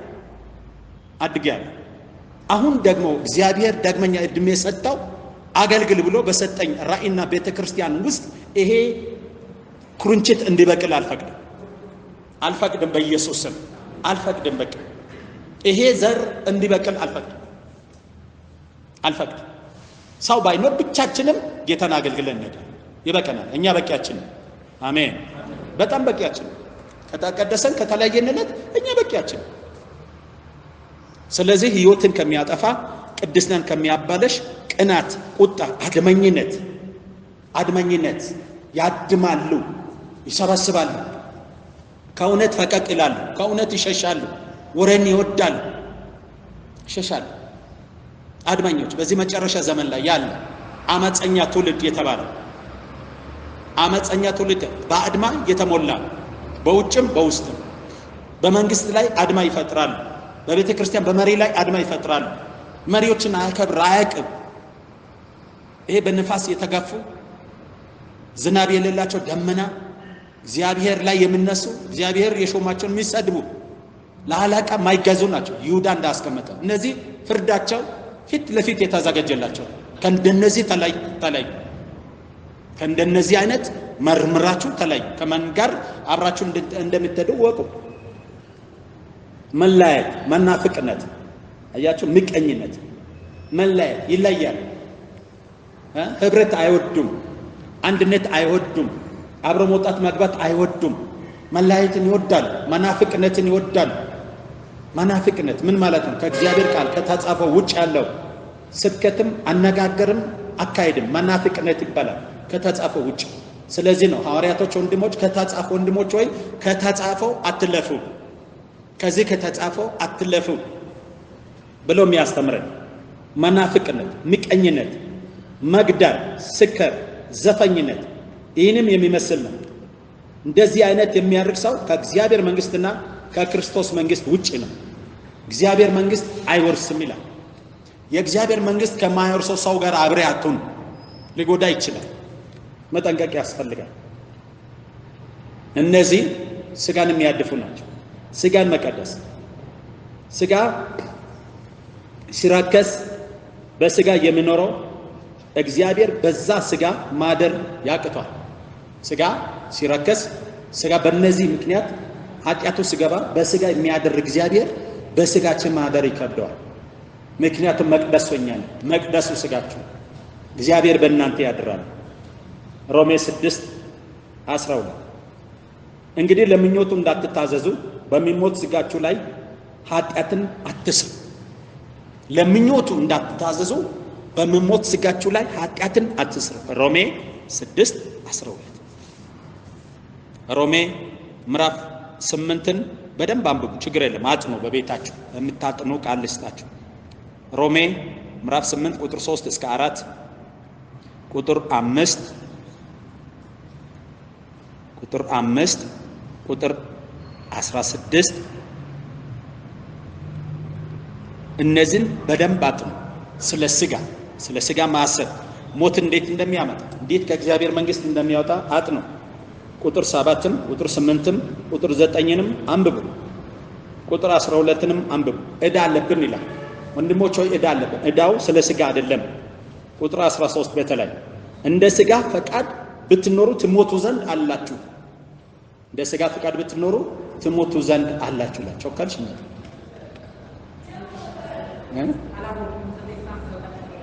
ኦኬ እሺ፣ ግን ይጠቅምሽ ነበር በጣም እሺ። ችግር የለም። አዎ፣ ስለዚህ ስጋን ከሚያረክሱ ነገር ራስን መጠበቅ ባይዞ እኔ የፈለኩት እናንተን ብቻ ነው የፈለኩት። እዚህ እኛን አገልጋይ 4 ሆኖ 5 እናንተን የፈለኩኝ እኔ ሌሎችን አለ። በመጀመሪያ ቤታችን ነው የምናጠራው አይደለ? አዎ። ስለዚህ እንግዶቹም ከንም አልኖሩልን። እግዚአብሔር ይመስገን። ስጋን ከሚያረክስ ራስን መጠበቅ። ስጋ የጌታ ነው። ስጋ የጌታ ነው። ጌታም የስጋ ነው። የጌታ መቅደስ ነው። ስጋ ግን ለጌታ ነው እንጂ ለዝሙት አይደለም። ጌታም ለስጋ ነው። አንደኛ ቆሮንቶስ ምዕራፍ 6 ቁጥር 13 6:13 ቁጥር 15 ስጋችሁ የክርስቶስ ብልቶች እንደሆነ አታውቁምን? ስጋችሁ የክርስቶስ ብልቶች እንደሆነ አታውቁምን? አንደኛ ቆሮንቶስ ምዕራፍ 6 ላይ ያለው ቁጥር 13 ከዛም ቁጥር 15ንም ውሰድ፣ ቁጥር 16ንም ውሰድ፣ አጥም ቁጥር 18 አጥም ቁጥር 18 ዋና ኦብጀክት ሐሳብ የተሰጠ ከዝሙት ሽሹ። ሰው ሁሉ የሚሰራው ኃጢአት ሁሉ ከስጋ ውጭ ነው። ዝሙትን የሚሰራ ግን በገዛ ስጋው ላይ ኃጢአትን ይሰራልና ከዝሙት ሽሹ። አያችሁ፣ ስጋን መቀደስ የምትችሉ መሸሽ ነው። ለምንድን ነው እግዚአብሔር ሽሽ የሚለው? ለምን ይመስላችሁ? ከዝሙት ሽሹ ካለ እግዚአብሔር ኃላፊነት አልወስድም ነው። ያታችኋል አይደል? ኃላፊነት አልወስድም፣ እዛ ብትሄድ እኔ ኃላፊነት አልወስድም። መሸሽ ነው ያለብህ። ሸሽተህ ነው የምታመልጠው፣ ሩጠህ ነው የምታመልጠው። ምክንያቱም እግዚአብሔር ኃላፊነት አይወስድም። የኃጢአትነቱ ከባድነቱን አስቀምጧል። ዝሙት የሚሰራ በስጋው ላይ ኃጢአትን ይሰራል። ይሄ ከባድ ነው። በስጋ ላይ ነው ኃጢአት የምትሰራው። ስጋዬ ነው ወደ እሳት የከተትክ ያለው፣ ስጋዬ ነው ወደ ገሃነም የከተትክ ያለው ነው እያለ ያለው። ስለዚህ ሽሽ፣ እኔ ኃላፊነት አልወስድም። እግዚአብሔር ሽሽ ብሎ አንተ ዘለህ ከገባ ኃላፊነት የራስህ። ስጋዬን ገሃነም ውስጥ የከተትክ፣ ስጋዬን እሳት ውስጥ የከተትክ። ጳውሎስ በ5ኛ ምዕራፍ ላይ የተናገረውን አስብ። ስጋው ወደ ገሃነም ቢገባ ነፍሱ እንድትድን አለ። አያችሁ፣ ፍርዴ ነው አለ እንዲህ አይነት ዝሙት የሚያደርጋል። ስለዚህ ሽሹ፣ መሸሽ ነው የሚያዋጣው። አሜን፣ መሸሽ ነው የሚያዋጣው። እግዚአብሔር ሽሹ ማለት ከኃላፊነት አልወስድም። አንደኛ ቆሮንቶስ ምዕራፍ 6 ቁጥር 19 እስከ 26 ወይስ ስጋችሁ ከእግዚአብሔር የተቀበላችሁ በእናንተ የሚኖረው የመንፈስ ቅዱስ ቤተ መቅደስ እንደሆነ አታውቁምን? በዋጋ ተገዝታችኋልና ለራሳችሁ አይደላችሁም። ስለዚህ በስጋችሁ ላይ እግዚአብሔርን አክብሩ። በስጋችሁ ላይ እግዚአብሔርን አክብሩ። እሺ፣ ስጋን ለመቀደስ ሁለት ነገር ነው እርምጃ የምንወስደው። ጥሩ ነው አይደል? ጥሩ የለም። ስጋን ለመቀደስ ሁለት ነገር ነው እርምጃ፣ በጣም ወሳኝ ነው ብለው መጽሐፍ ቅዱስ አበክሮኝ ነገር። አንደኛ መሸሽ ነው፣ ሁለተኛ መጎሰብ። መሸሽ ነው። የቱም አይነት ስጋን ሊያረክስ ከሚችለው ነገር መሸሽ ነው። ሳትሸሽ ወንድሜ በጣም የተረገጠች ቆመጣ ጣሳ እንኳን ብትመስል ሴት ብቻ ትሁን እንጂ የሆነች ነገር እንኳን ባትመስል ሳትሸሽና ስትለመድ ስትሄድ አልማዝ መስና ነው የምትቀርበው። ቤት እንደምትጣልፍ አታውቅም። እርቀትን መጠበቅ ያንተ ጉዳይ፣ እርቀትሽን መጠበቅ ያንቺ ጉዳይ። አሜን። ቤትዬ የኛ ጉዳይ ነው እርቀትን መጠበቅ። ምክንያቱም ስጋ ነው የተሸከምነው። ደካማ እንደሆነ እግዚአብሔር አስቀምጦና ነግሮናል። ደካማ እንደሆነ ነግሮናል። መንፈስ ተዘግቷል፣ ስጋ ግን ደካማ ተብሎ ደካማ እየተባለው ነው ይዘን ደካማን ወደሚበላ ውሻ ከተጠጋን እኛ ነን ተጠያቂ። እግዚአብሔር ኃላፊነት አይወስድም። ሽሽ ብሏል። ደካማ ስለሆነ ውሻ ሊበላው ይችላል፣ ሊሸነፍ ይችላል። ሽሽ ነው። በስጋ ጀግና ነኝ ብለህ ቀርበህ ማምለጥ አትችል። ስለዚህ እግዚአብሔር ሽሽ ካለ ሽሽ፣ ተላይ ካለ ተላይ፣ አትቅረብ ካለ አትቅረብ። ለምን አለ እግዚአብሔር? አደጋ እንዳለው አይቶ ነው። ሽሽ ስለኝ ሳልሸሽ የተበላውባቸው ዘመናቶች አሉ። ከኔ ተማሩ። እኔ መጽሐፉን ብቻ አይደለም ማስተማር፣ ህይወት የሄደበትን አውቃለሁ። ጀግንነት አይወጣም በስጋ ስራ ውስጥ አያዋጣም። ሽሽ ካለ ሽሽ፣ አቅጣጫ ለውጭ። ሊፈታትንና ስጋይ ላይ አይሆኑ ተጽዕኖ ሊያመጣ የሚችለው ሐሳብና ሰዎች ጓደኛ ብለ ስትጠጋ እንዲካመለ ዞር በል። እብን አካሏን አይኔ ደጋግመው አይተው ልብ ማድረግ ከጀመረ ቶሎ እዛ ቦታ ላይ ጥፋ። ስጋ ነውና ሰውነትን ሲያይ ይሸነፋል። እውነት ነው ውሸት? እውነት ነው። ስጋ ነው። ሰውነትን ሲያይ ይሸነፋል። ጥሩ ሰውነት ያላትን ሴት ልጅ ስታይ ስጋይ ሊሸነፍና ምኞት ውስጥ ሊከት ይችላል። ዞር ባል ከሷ በቃ ሽሽ ነው ያለ። ዞር በል ከዓይኑ ዞር በል፣ ከመንገድህ ዞር አድርግ። ጥሩ ቁማና አለው፣ ደስ ይላል፣ ጥርሱ ዓይኑ ያምራል ብለሽ አንዴ አየሽ ደስ አለ። ሁለተኛ ስትደግሚ እየሰመጥሽ ነው ያለ። ዞር በይ ያለ ጊዜ አምላክሽ እግዚአብሔር ከሰጠው ከጸጋ መንፈስ ሊለይሽ ይችላል። ሽሽ ነው የተባለ። ክብር ለጌታ ይሁን። ደጋግሞ እንብላ እንጠጣ። ይሄ ግብዣ ለምንድን ነው? አስተውል። ሊያሰምጥ ወይስ ምን ሊያል? ጨው ውሃ ልትቀዳ እንስራ ይዛ ወንዝ ሄደቻል። ውሃ ቀርታ ስትመጣ ይታያል። በዛው ማምጣ ቀረች። ውሃ ይዛ ትመጣለች ብሎ ቢጠብቁ እንስራው እዛው ሰው ማምጣ ቀረች ስትዋኝ። አትሞኙ። ሞኝ ሁለት ጊዜ ይነደፋል። የትላንትናው ህይወታችን ጠበሳ ዛሬ ሊያስተምረን ይገባል። ማንም በስጋ ብርቱ ነኝ ሊል አይችልም። ስጋ ደካማ ነው ያለው ክርስቶስ ነው። የኔ ስጋ ደካማ ነው፣ ብርቱ ስጋ የለኝም። ክብር ለጌታ ይሁን። ብርቱ መንፈስ ነው ያለኝ፣ የተዘጋጀ መንፈስ ነው ያለኝ። ስጋ ደካማ ነው፣ መንፈስ ግን ተዘጋጅታለች። መሸሽ እግዚአብሔር ይመስገን። ከዝሙት ሽሽ፣ ሸሽቴ አምልጥ፣ ሩጤ አምልጥ። ዮሴፍ ምሳሌ ሊሆንልህ ይችላል። ዮሴፍ ምሳሌ ይሆናል። ትናዛነዘው ነበር። ኧረ ግባ ከእኔ ጋር ተኛ፣ ኧረ እንዲህ አድርግ። አልጋውን ክብሯን አሳየች።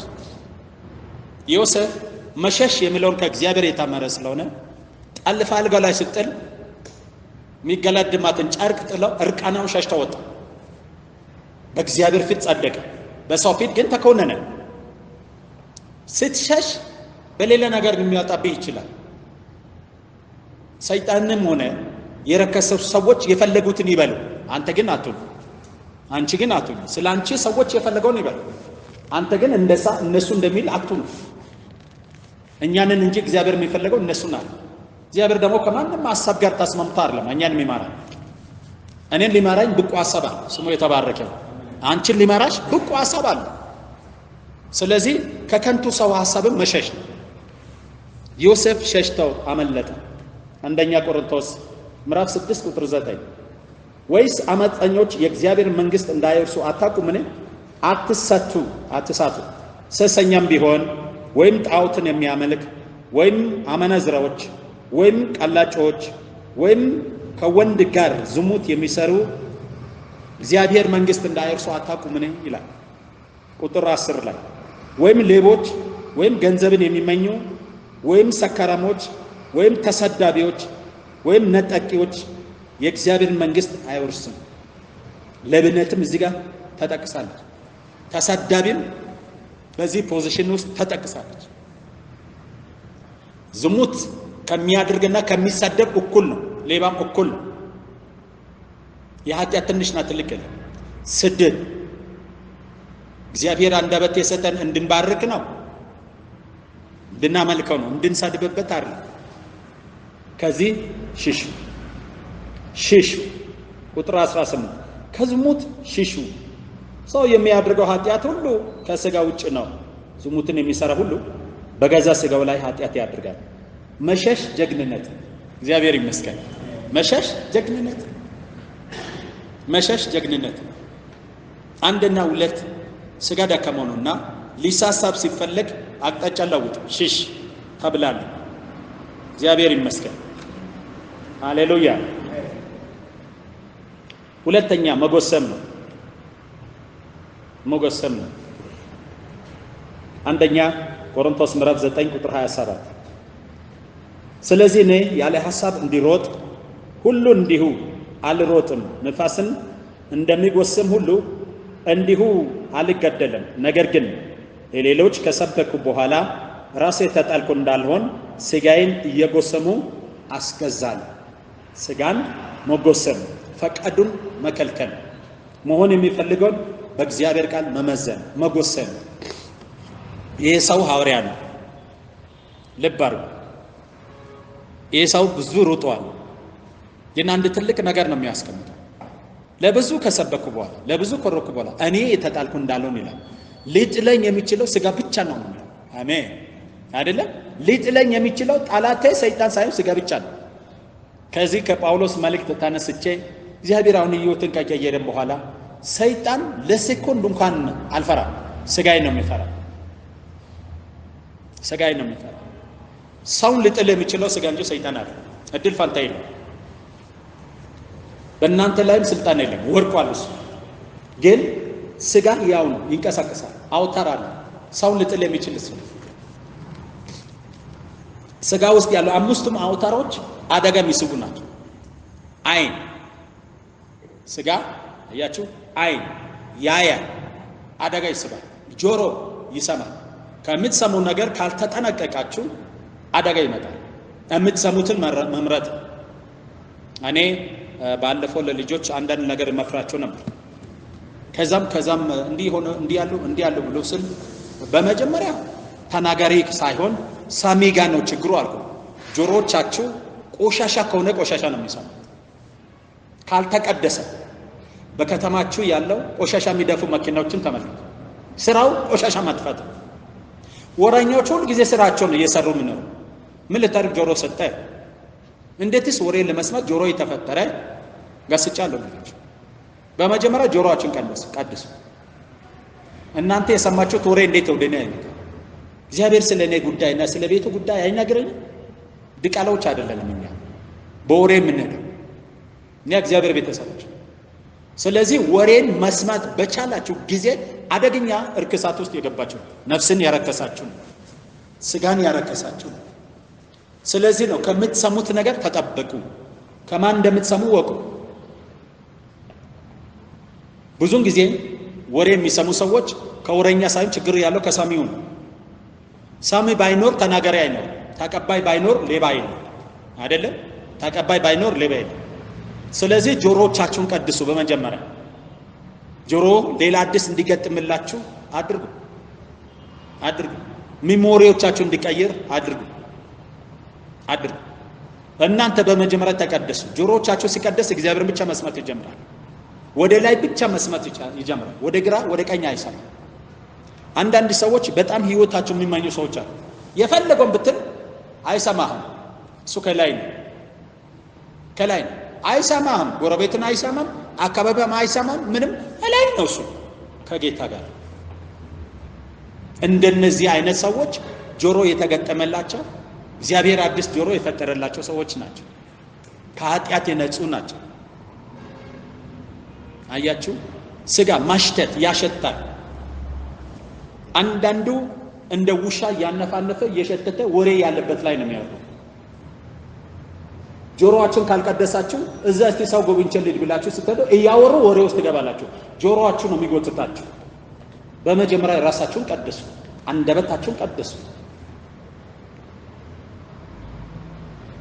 መዝሙር 19:12 ስህተትን ማን ያስተውላል? ከተሰወረ ኃጢአት አንጸኝ። ስህተቱን ማን ያስተውላል? የሰው ትልቁ ችግር ስህተቱን አለማሰብ ነው። ገዳይ እንደሆነ አለማወቅ ነው። ወሬ፣ ሐሜት አጥፊ እንደሆነ አለማወቅ ነው። መጽሐፍ ቅዱሳችን ጦር ከፈታው ይልቅ ወሬ የፈታው በለጠ ነው። በተለይ በቤተ ክርስቲያን ውስጥ፣ በህብረታችሁ ውስጥ፣ በአንድነታችሁ ውስጥ ስለማንም አምጥቶ እንዲህ ብል አይ እዚህ ጋር የከተማ ቆሻሻ የሚደፋ ጆሮ የለኝም ማለት ከማን እንደምትሰሙ ከማን ጋር እንደምትሉ ማወቅ ያስፈልጋል። መዝሙር 25:7 የልጅነትን ኃጢአትና መተላለፈን አታስብብኝ፣ አቤቱ ስለ ቸርነትህ ብዛት እንደ ምሕረትህ አስበኝ።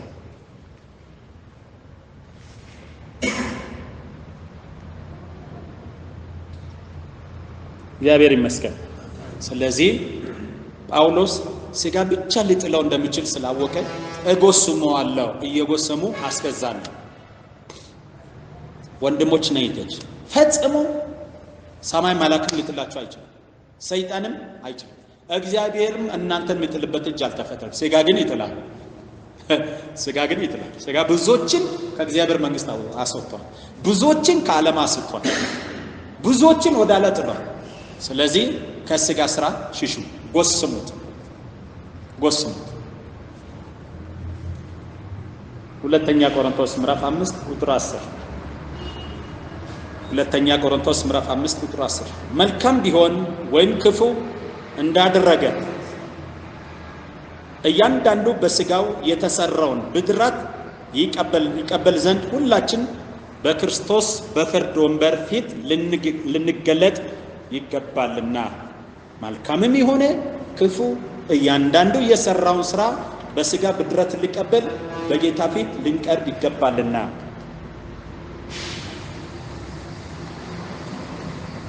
መጎሰን። ምክንያቱም ሁለቱ ጥለኛ ናቸው። ጥላቸው ምንድነው? አንድ አካባቢ ነው የሚኖረው፣ በስጋ ውስጥ ነው የሚኖረው። መንፈስም ስጋም የመንፈስ ተሸካሚ ነው። ግን ሁለቱ ይቃወማሉ። መንፈስ በስጋ ስጋ በመንፈስ ላይ ይቃወማሉ። ስለዚህ የምትወዱትን ልታደርጉት አትችሉ። ገላትያ ምዕራፍ 5 ቁጥር 17 ስጋ በመንፈስ ላይ መንፈስም በስጋ ላይ ይመኛልና እነዚህም እርስ በራሳቸው ይቃወማሉ። ስለዚህ የምትወዱትን ልታደርጉ አትችሉም። ሁለቱ አንዱ በአንዱ ላይ ይመኛል። መንፈስም ስጋን ለማሸነፍ፣ ስጋ መንፈስን ለመግዛት ይመኛል፣ ይቃወማል። ስለዚህ እናንተ በመሃል የምትወዱትን ልታደርጉት አትችሉም። ማድረግ ያለባችሁ መጎሰም ነው። ሃሌሉያ። ገላትያ 5:19 የስጋ ስራ የተገለጠ ነው የሚለውን ሐሳብ ነው። እሱን ይሽሹ። እሺ፣ እርምጃ እንሄዳለን። አንድ 7 ነጥብ ቶሎ ሊባልላችሁ እንሂድ። እሺ፣ እንሂድ። ቤቴ እንጨርሳለን። እሺ፣ ኦኬ። እርምጃ መውሰድ ትክክለኛ ሐሳብ ላይ ልምጣላችሁ። ታዲያ እንዲህ ከሆነ ነፍስም ስጋም መንፈስም የራሱ የሆነ አስቸጋሪ ነገር ካለ ምንድነው የምንወስደው? እርምጃ መውሰድ። እርምጃ በደንብ አድርጋችሁ እችን ስሙን። እርምጃ መውሰድ ምንድነው? እርምጃው አንድ አካሄድን መስተካከል። ከዚህ በኋላ የምናደርገው አንድ ብለን ዛሬ እንጀምራለን። ጌታም በዚህ በዜሮ ስንጀምር ያግዘናል። አካሄድን መስተካከል። አካሄድ ማለት ምን ማለት? መዝሙር 119 ቁጥር 133 መዝሙር 119 ቁጥር 133 አካሄድን እንደ ቃሌ አቅና፣ ኃጢአት ሁሉ እንዳይገዛኝ። አካሄድን እንደ ቃሌ አቅና፣ ኃጢአት ሁሉ እንዳይገዛኝ። ምሳሌ ምዕራፍ 16 ቁጥር 7 ምሳሌ ምዕራፍ 16 ቁጥር 7 የሰው አካሄድ እግዚአብሔርን ደስ ያሰኘ እንደሆነ በእርሱና በጠላቶቹ መካከልስ እንኳን ሰላምን ያድርጋል። ምሳሌ ምዕራፍ 4 ቁጥር 26 የእግዚአብሔር መንገድ አቅና። ያችሁ የእግዚአብሔር መንገድን አቅና፣ አካሄድም ሁሉ ይጽና። አካሄድ ምንድነው? አካሄድ ማለት ምን ማለት ነው? አካሄድ ማለት ከማን ጋር እንደምንሄድ፣ ወዴት እንደምንሄድ አስተውሎ ማለት፣ ማን እንደምንከተል፣ ማንን እንደምናስከተል ማወቅ ማለት። አካሄድ በጽድቅ ህይወት ውስጥ ወሳኝ ነገር ነው። ሄኖክም አካሄድን ከእግዚአብሔር ጋር ስላደረገ ሞት እንዳይ ተወሰደ። አካሄዳችሁ ይወስናል። እግዚአብሔርን ደስ የሚያሰኝ አካሄድ መሄድ ማለት ነው። ምሳሌ ምዕራፍ 30 ቁጥር 29 መልካም አረማመድን የሚራመዱ 3 ፍጥረቶች አሉ። አራተኛ አካሄድን ያደርጋል። እዚህ ቦታ ላይ ለፍጥረት እንኳን ምሳሌ 30 ቁጥር 29 ለፍጥረት እንኳን አካሄድ ወሳኝ እንደሆነ እግዚአብሔር በፍጥረት ሲያስተምር ታያላችሁ። አካሄዳቸውን አረማመዳቸውን ያስተካከሉ 3 ፍጥረቶች አሉ። አራተኛ አካሄዱን ያስተካክላል ይላል። እንዲህ ብሎ አንደኛ የአንበሳ ደቦል ከአንበሳ ሁሉ የሚበረታ፣ የአንበሳ ደቦል ከአንበሳ ሁሉ የሚበረታ፣ የማይመለስ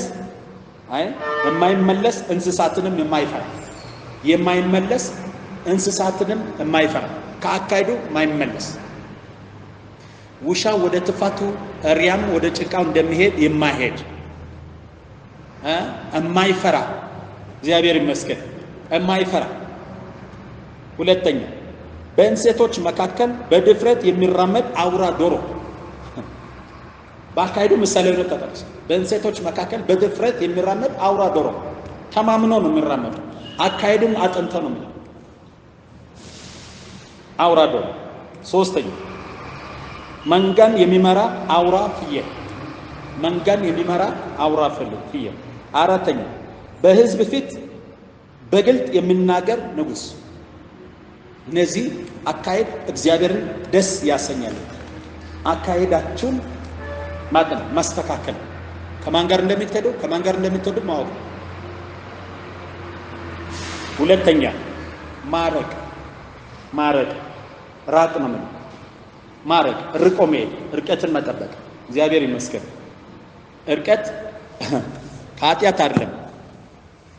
ለኮቪድ-19ም ወሰኘው እርቀትን መጠበቅ ነው። በዓለም ጤና የተረጋገጠ እርቀትን ጠብቅ። እርቀታችን ስንጠብቅ ነው የቆየው።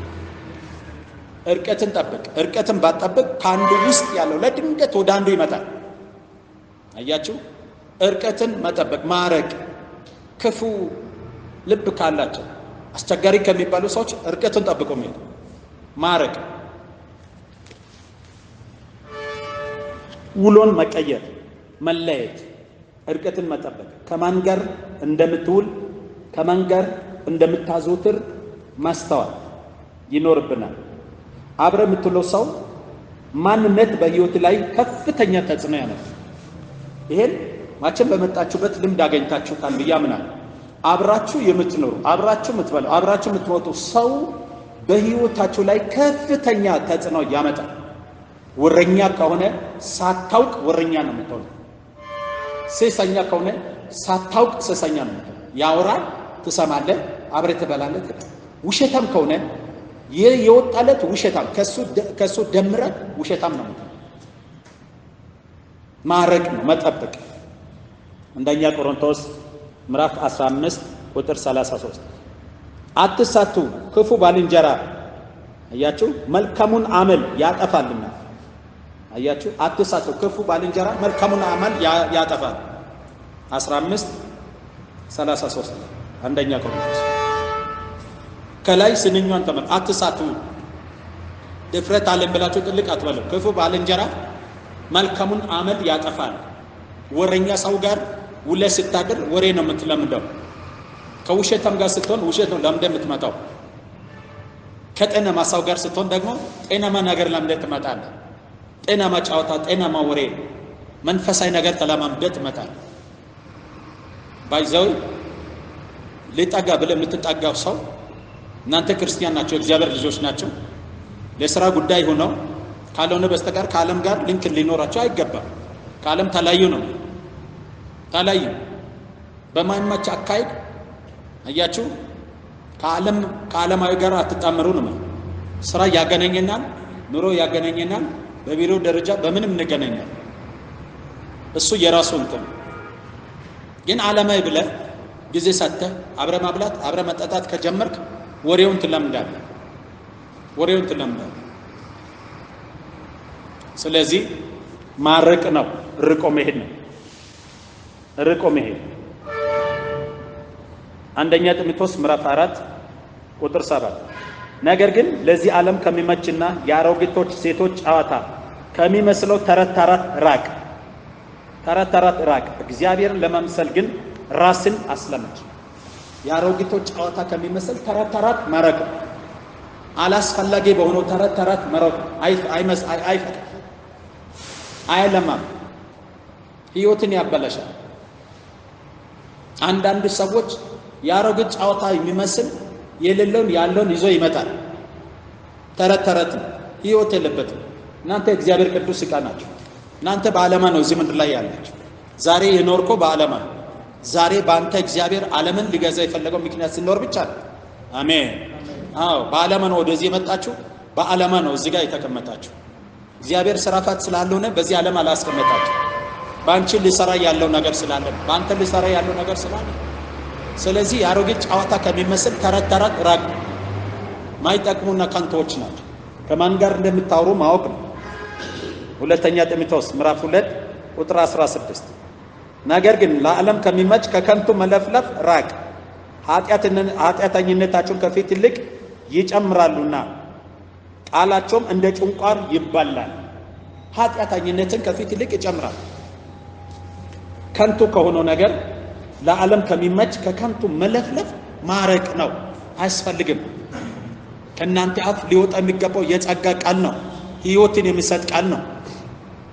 አዎ ከዓለም ጋር ተገናኝታችሁ ነው ወደ እግዚአብሔር መንግስት የምታመጡ። ቃላችሁ ከነሱ በልጦ ካልተገኘ፣ ቋንቋቸው በልጦ ካልተገኘ ሸሹ፣ ራቁ። ራቅ ስል ኃላፊነት አልወስድም ማለት ነው። እዚህ ውስጥ አያገባኝም፣ አንተ ራቅ ነው፣ እኔ አልጠብቅህም ነው። እዚህ ውስጥ አታግባኝ፣ እኔ እጄን አንስቻለሁ፣ አንተ ግን ራቅ ነው፣ አንተ ግን ሽሽ ነው። እግዚአብሔር ራቅ ካለው ነገር ማረቅ አለባችሁ። እግዚአብሔር ሽሽ ካለው ነገር ላይ መሸሽ አለባችሁ። እግዚአብሔር ሪስኩን አልወስድም ነው እያለ ያለ። ሽሽ ካለ ሪስኩን አልወስድም፣ ኃላፊነቱ ያንተ ነው እያለ ያለ። ሁለተኛ ጢሞቴዎስ ምዕራፍ 2 ቁጥር 23 ነገር ግን ጠብን እንዲያመጣ አውቀ ከሰናፎች ካልተመሩ ምርመራ ራቅ። ጠብን ያመጣል። ከሰናፎችና ካልተመሩ ምርመራ ራቅ። አይጠቅምም፣ የማይጠቅም ነው። እግዚአብሔር ይመስገን። ራቅ።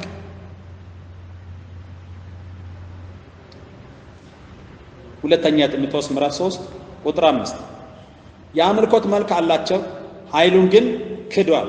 ከነዚህ ደግሞ ራቅ። የአምልኮት መልክ አላቸው፣ ቆይቷል በእግዚአብሔር ቤት። የሃይማኖት መልክ አላቸው፣ ኃይሉን ግን ክዷል። በሆር የተሞሉ ናቸው፣ የለመዱ ናቸው። ህልናቸው ደንዝዟል፣ ህልናቸው ሙቷል። አይወቅሳቸው፣ ኃጢአተኝነት አይሰማቸውም። ስለዚህ ንስሐ ሊገቡ አይችሉም።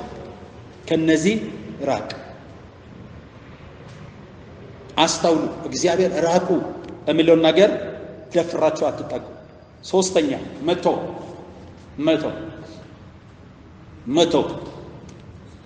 ዛሬ ምንም አይነት ነገር ምንም አይነት ከተጻፈላችሁ ውጭ ሊሆን ያለው ነገር ተውት። እግዚአብሔር ተው የሚለውን አለመተው በእግዚአብሔር ላይ ማመጽ፣ አመጻ ደግሞ ኃጢአት። እግዚአብሔር ተው የሚለውን አለመተው እግዚአብሔርን አለመክበር፣ እግዚአብሔርን አለመክበር ደግሞ እኛ እንድንናቅ ያደርጋል። ስለዚህ መጽሐፍ ቅዱሳችን ተው የሚለንን አስተውለን ኃጢአት እንደሆነ አውቀው መተው። ውሸትን ተው፣ እንዲህ አይነትን ተው ይላል። ምሳሌ ምዕራፍ 28 ቁጥር 13 ኃጢአትን የሚሰወር አይለማም፣ የሚናዘዝባትና የሚተዋት ግን ምህረትን ያገኛል። ኃጢአትን የሚሰወር አይለማም፣ የሚናዘዝባትና የሚተዋት። አትሰወር፣ ተናዘዛት፣ ተዋት። ተናዘዙ፣ ተው። ምሳሌ 28 ቁጥር 13 መተው ምህረትን ያመጣል። ተናዞ መተው ምህረትን ያመጣል።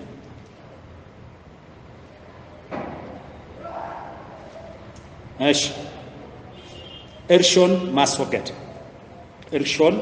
ማስወገድ ምናልባት ከዛሬ ባለፈው ትላንት ወዲያም ከሰዎች ጋርም ከአካባቢ ጋርም ብዙ እርሾ ይኖራል። አሁን ይሄን እግዚአብሔር ቃል ስትሰሙ ንጹሃን ናቸው። ያን እርሾ መተው። አመት ሊኖርብን ይችላል፣ ወሬ ሊኖርብን ይችላል፣ ቅናት ሊኖርብን ይችላል። እኛ ስጋ አለን፣ ከስጋ ጋር ልንክ አለን። ግን ዛሬ መተው፣ እርሾን መተው። አንደኛ ቆሮንቶስ ምዕራፍ 5 ቁጥር 7 አንደኛ ቆሮንቶስ ምዕራፍ 5 ቁጥር 7 እንግዲህ ያለ እርሾ እንዳላችሁ አዲሱን ልጥ ትሆኑ ዘንድ አሮጌን እርሾ አስወግዱ፣ ፋሲካችን ክርስቶስ ታርዷል። አሮጌን እርሾ አስወግዱ። ዛሬ እግዚአብሔርም ይረዳቸዋል። ክብር ለጌታ ይሁን። ፍጹም በሆነ እውነት በእግዚአብሔር ፊት ንስሐ ግቡ። መተው የሚገባውን ተው። እርሾን አስወግዱ። ፈጽመው በትላንትናው ማንነት ላትገኘው ፍሬ የሚገባ ንስሐ አድርጉ። ቁጥር 8 ላይ እዛው ላይ ቁጥር 8ን አንብቡ ወታችሁ። ጋላትያ ምዕራፍ 5 ቁጥር 8 ይህ ማባበል ከጠሯችሁ አይደለም፣ ጥቂት እርሾ ሊጡን ሁሉ ያቦካልና።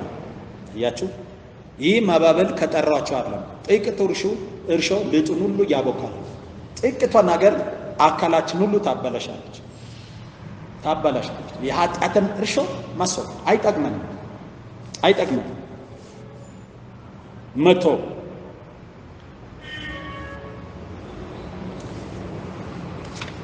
መቶ ከተሆነን ሁሉ ነው ጥቂት ኃጢአት በህይወታችን እንዳያድር ማድረግ። አራተኛ ፈቃድ አለመስጠት። አንድ ጊዜ የኔን ልጅ የኤልዳናን ስልክ ናጣቂዎች መንገድ ላይ ነጥቀው ይዞ ሄዱና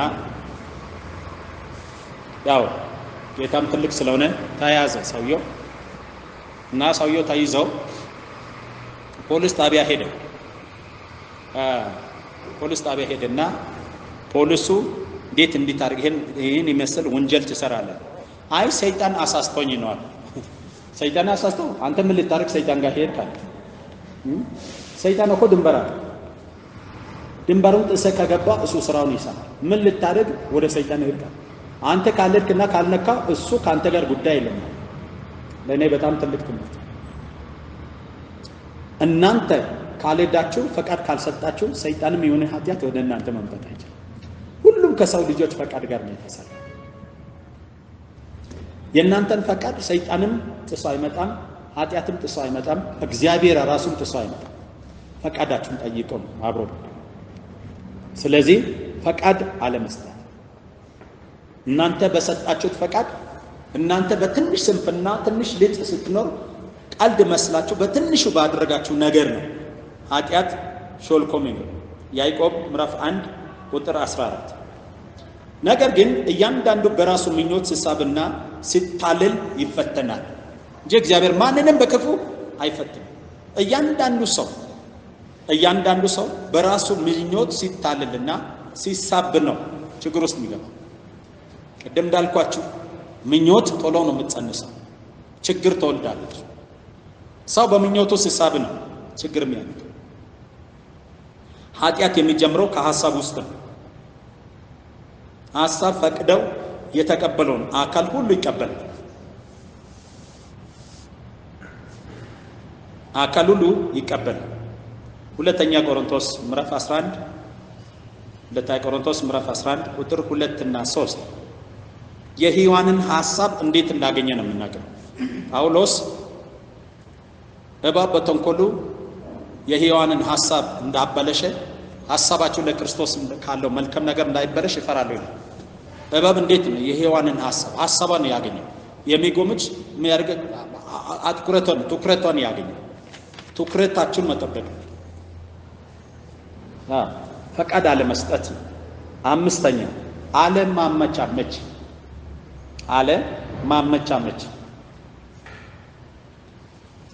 አለማመቻመች። ኃጢአት እስከ ፍርድ ቀን ድረስ በዚህ ምድር ላይ በሰው ሕይወት እየሰራ ይኖራል።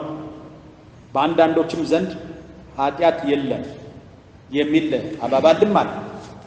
እኛ ምድር በብዙ እንትን ውስጥ ነው ያለፈችው። ኃጢአት የለም አያችሁ፣ ኃጢአት የለም አንድ ከደንክ በቃ ኃጢአት የሚባል ነገር የለም የሚባል አስተምሮችም ነበር። ከስህተት አስተምሮች አንዱ ይህ ትልቅ ስህተት ነው። ኃጢአት የለም የሚል ሐረግ አያችሁ፣ ኃጢአት የሚለው ሐረግ በመጽሐፍ ቅዱስ ውስጥ 639 ጊዜ ተጠቅሷል። ይሄን ነው የለም። አንደኛ ዮሐንስ ምዕራፍ 5 ቁጥር 17 አመጻ ሁሉ ኃጢአት ነው፣ ሞትም የማይገባው ኃጢአት አለ። አመጻ ሁሉ ኃጢአት ነው፣ ሞትም የማይገባው ኃጢአት አለ ነው መጽሐፍ ቅዱስ። አንደኛ ዮሐንስ ምዕራፍ 3 ቁጥር 8 ኃጢአትን የሚያደርግ ከዲያብሎስ ነው። ዲያብሎስ ከመጀመሪያ ኃጢአትን ያድርጋልና። ኃጢአትን የሚያደርግ ከማን ነው? ከዲያብሎስ። ዲያብሎስ አስቀድሞ ኃጢአትን ያድርጋል። እናንተ እግዚአብሔር ልጆች ናቸው። ኃጢአትን ልታርቁ አትችሉ። ክብር ለእግዚአብሔር። አትችሉ፣ አትታለሉ። ኃጢአት አለ። ዲያብሎስ በምድር ላይ እስካለ ድረስ ኃጢአት ይኖራል። አንደኛ ዮሐንስ ምዕራፍ 1 ቁጥር 8 ኃጢአት የለብንም ብንል ራሳችን እናስታለን፣ እውነትም በእኛ ውስጥ የለም። ኃጢአት የለም ብንል ራሳችን እናስታለን፣ እውነትም በእኛ ውስጥ የለም። የኢትዮጵያን ቤተክርስቲያን ዘልቃ ጠልቃ ወደ አመፃ እንድትገባ ካደረጉ አንዱ ከስህተት አስተምሮ ኃጢአት የለም፣ አንድ ከዳንክ ድናል፣ ኃጢአት የለም የሚል ቃል የሚል አስተምሮች ነበሩ። ስለዚህ ብዙዎች ኃጢአት ላይ እንደፈቀዳቸው ይኖሩ ነበር። እግዚአብሔር ቃል የተናገረ ያለ ኃጢአት የምትሰራ ነፍስ ፈጽማ ትጠፋለች። አንድ ጊዜ መስዋዕት ታደርገውላቸዋል። አንድ ጊዜ ንስሐ መስዋዕት ታደርገው በዛነት አግኝተን ወደሱ ገብተናል። ፈቅደን ኃጢአት ብንሰራ ፍርዱ በራሳችን ላይ ነው መጽሐፍ ቅዱስ ሲናገር። እዛው ቁጥር 10 ላይ አንደኛ ዮሐንስ ምዕራፍ 1 ማለት ነው ቁጥር 10 ላይ ኃጢአት የለብንም ብንል ሐሰተኛ እናድርገዋለን፣ ቃሉም በእኛ ውስጥ አይኖርም።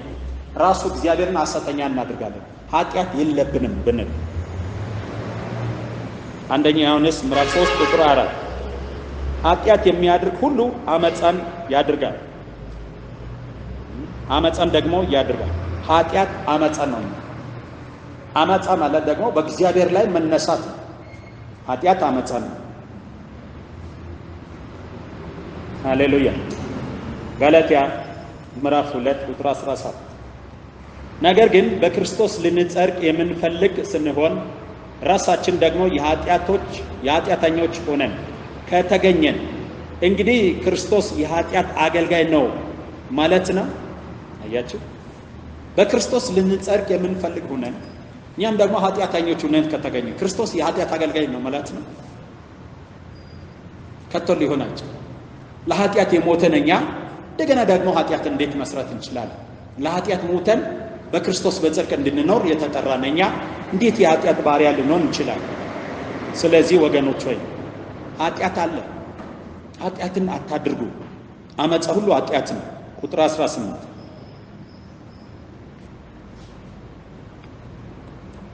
ያፈረስኩትን ይህንን እንደገና የማነጽ ከሆንኩ ራሴ ሕግ ተላላፊ እንደሆንኩኝ አውቃለሁ ይላል። ኃጢአት የለም ብዬ ሰበከው ያፈረስኩት እኔ ማድር ከሆነ እንደገና የአመፃ ባሪያ ነኝ ይላል። ይህንን እውነት አውቀን ልንጠብቅ ይገባል። ክብር ለእግዚአብሔር ነው። አዎ የጨረስኩ ነው። ስድስተኛ መወሰን። ውሳኔ በጣም ወሳኝ ነገር ነው። አብርሃም ወሰነ፣ ሙሴ ወሰነ። አብርሃም ወስኖ ተለያየ፣ ሙሴም ወሰነ። ከእግዚአብሔር ሕዝብ ጋር መከራን ሊቀበል ከግብፅ ከሚገኝ በኃጢአት ከሚገኝ ባለጸግነት፣ አያችሁ፣ ባለጸግነት የንጉሥ ልጅ ከመባል ከእግዚአብሔር ሕዝብ ጋር መከራ ተቀብለው ክርስቶስ ሲገለጥ የሚያገኘውን ብድረትን ትኩር ብሎ ተመልክተው ሙሴ እምቢ አለ፣ ኃጢአት አላድርግም አለ። ዮሴፍ ወሰነ፣ እምቢ አለ፣ እንወስነኛ። አንደኛ ጴጥሮስ ምዕራፍ 4 ቁጥር 1 እና 2 ክርስቶስ በሥጋ ስለ እኛ መከራን ስለተቀበለ ከእንግዲህ ወዲህ በሥጋ ልትኖሩ በቀራላችሁ ዘመን እንደ እግዚአብሔር ፈቃድ እንጂ እንደ ሰው ምኞት አትኑሩ። እናንተ ደግሞ ያን እንደ ዕቃ ጦር አድርጋችሁ ያዙት። በሥጋ መከራን የተቀበለ ኃጢአቱን ትቶታልና። ክርስቶስ መከራ የተቀበለው እኛ በጽድቅ እንድንኖር፣ ዳግመኛ ወደ ኃጢአት አለመድረስ፣ መወሰን፣ ላለመድረስ መወሰን ወስነን ነው ሰይጣንን፣ ዓለምን፣ ኃጢአትን ክደን ጌታን የተቀበለ። ዛሬም እንዲሁ ወስነን ፈጽመው በእኔ ዘመን ኃጢአት አልሰራም ብለን ወስነን እንሰማለን። ዕብራውያን ምዕራፍ 10 ቁጥር 28 የእውነትን እውቀት ከተቀበለን በኋላ ወደን ኃጢአት ብናደርግ ከእንግዲህ ወዲህ ስለ ኃጢአት መስዋዕት አይቀርብም። የእውነትን እውቀት አውቀን ከዳንን በኋላ ወደን ከእንግዲህ ወዲህ ኃጢአት ብናደርግ መስዋዕት የለም። አንድ መስዋዕት ተደርጓል። ከዚህ በኋላ ለኃጢአት ስርየት የለም። ክርስቶስ ኃጢአታችን ሊያስተሰርይ አይደለም የሚመጣው፣ በኃጢአት ላይ ሊፈርድ ነው የሚመጣው። ስሙ በደንብ አድርጋችሁ። ክርስቶስ ኃጢአትን ሊያስተሰርይ አይመጣም። ከዚህ በኋላ ሊፈርድ ነው የሚመጣው። በግ ሆኖ አይመጣም። ንጉሥ ሆኖ ፈራጅ ሆኖ ነው የሚመጣው።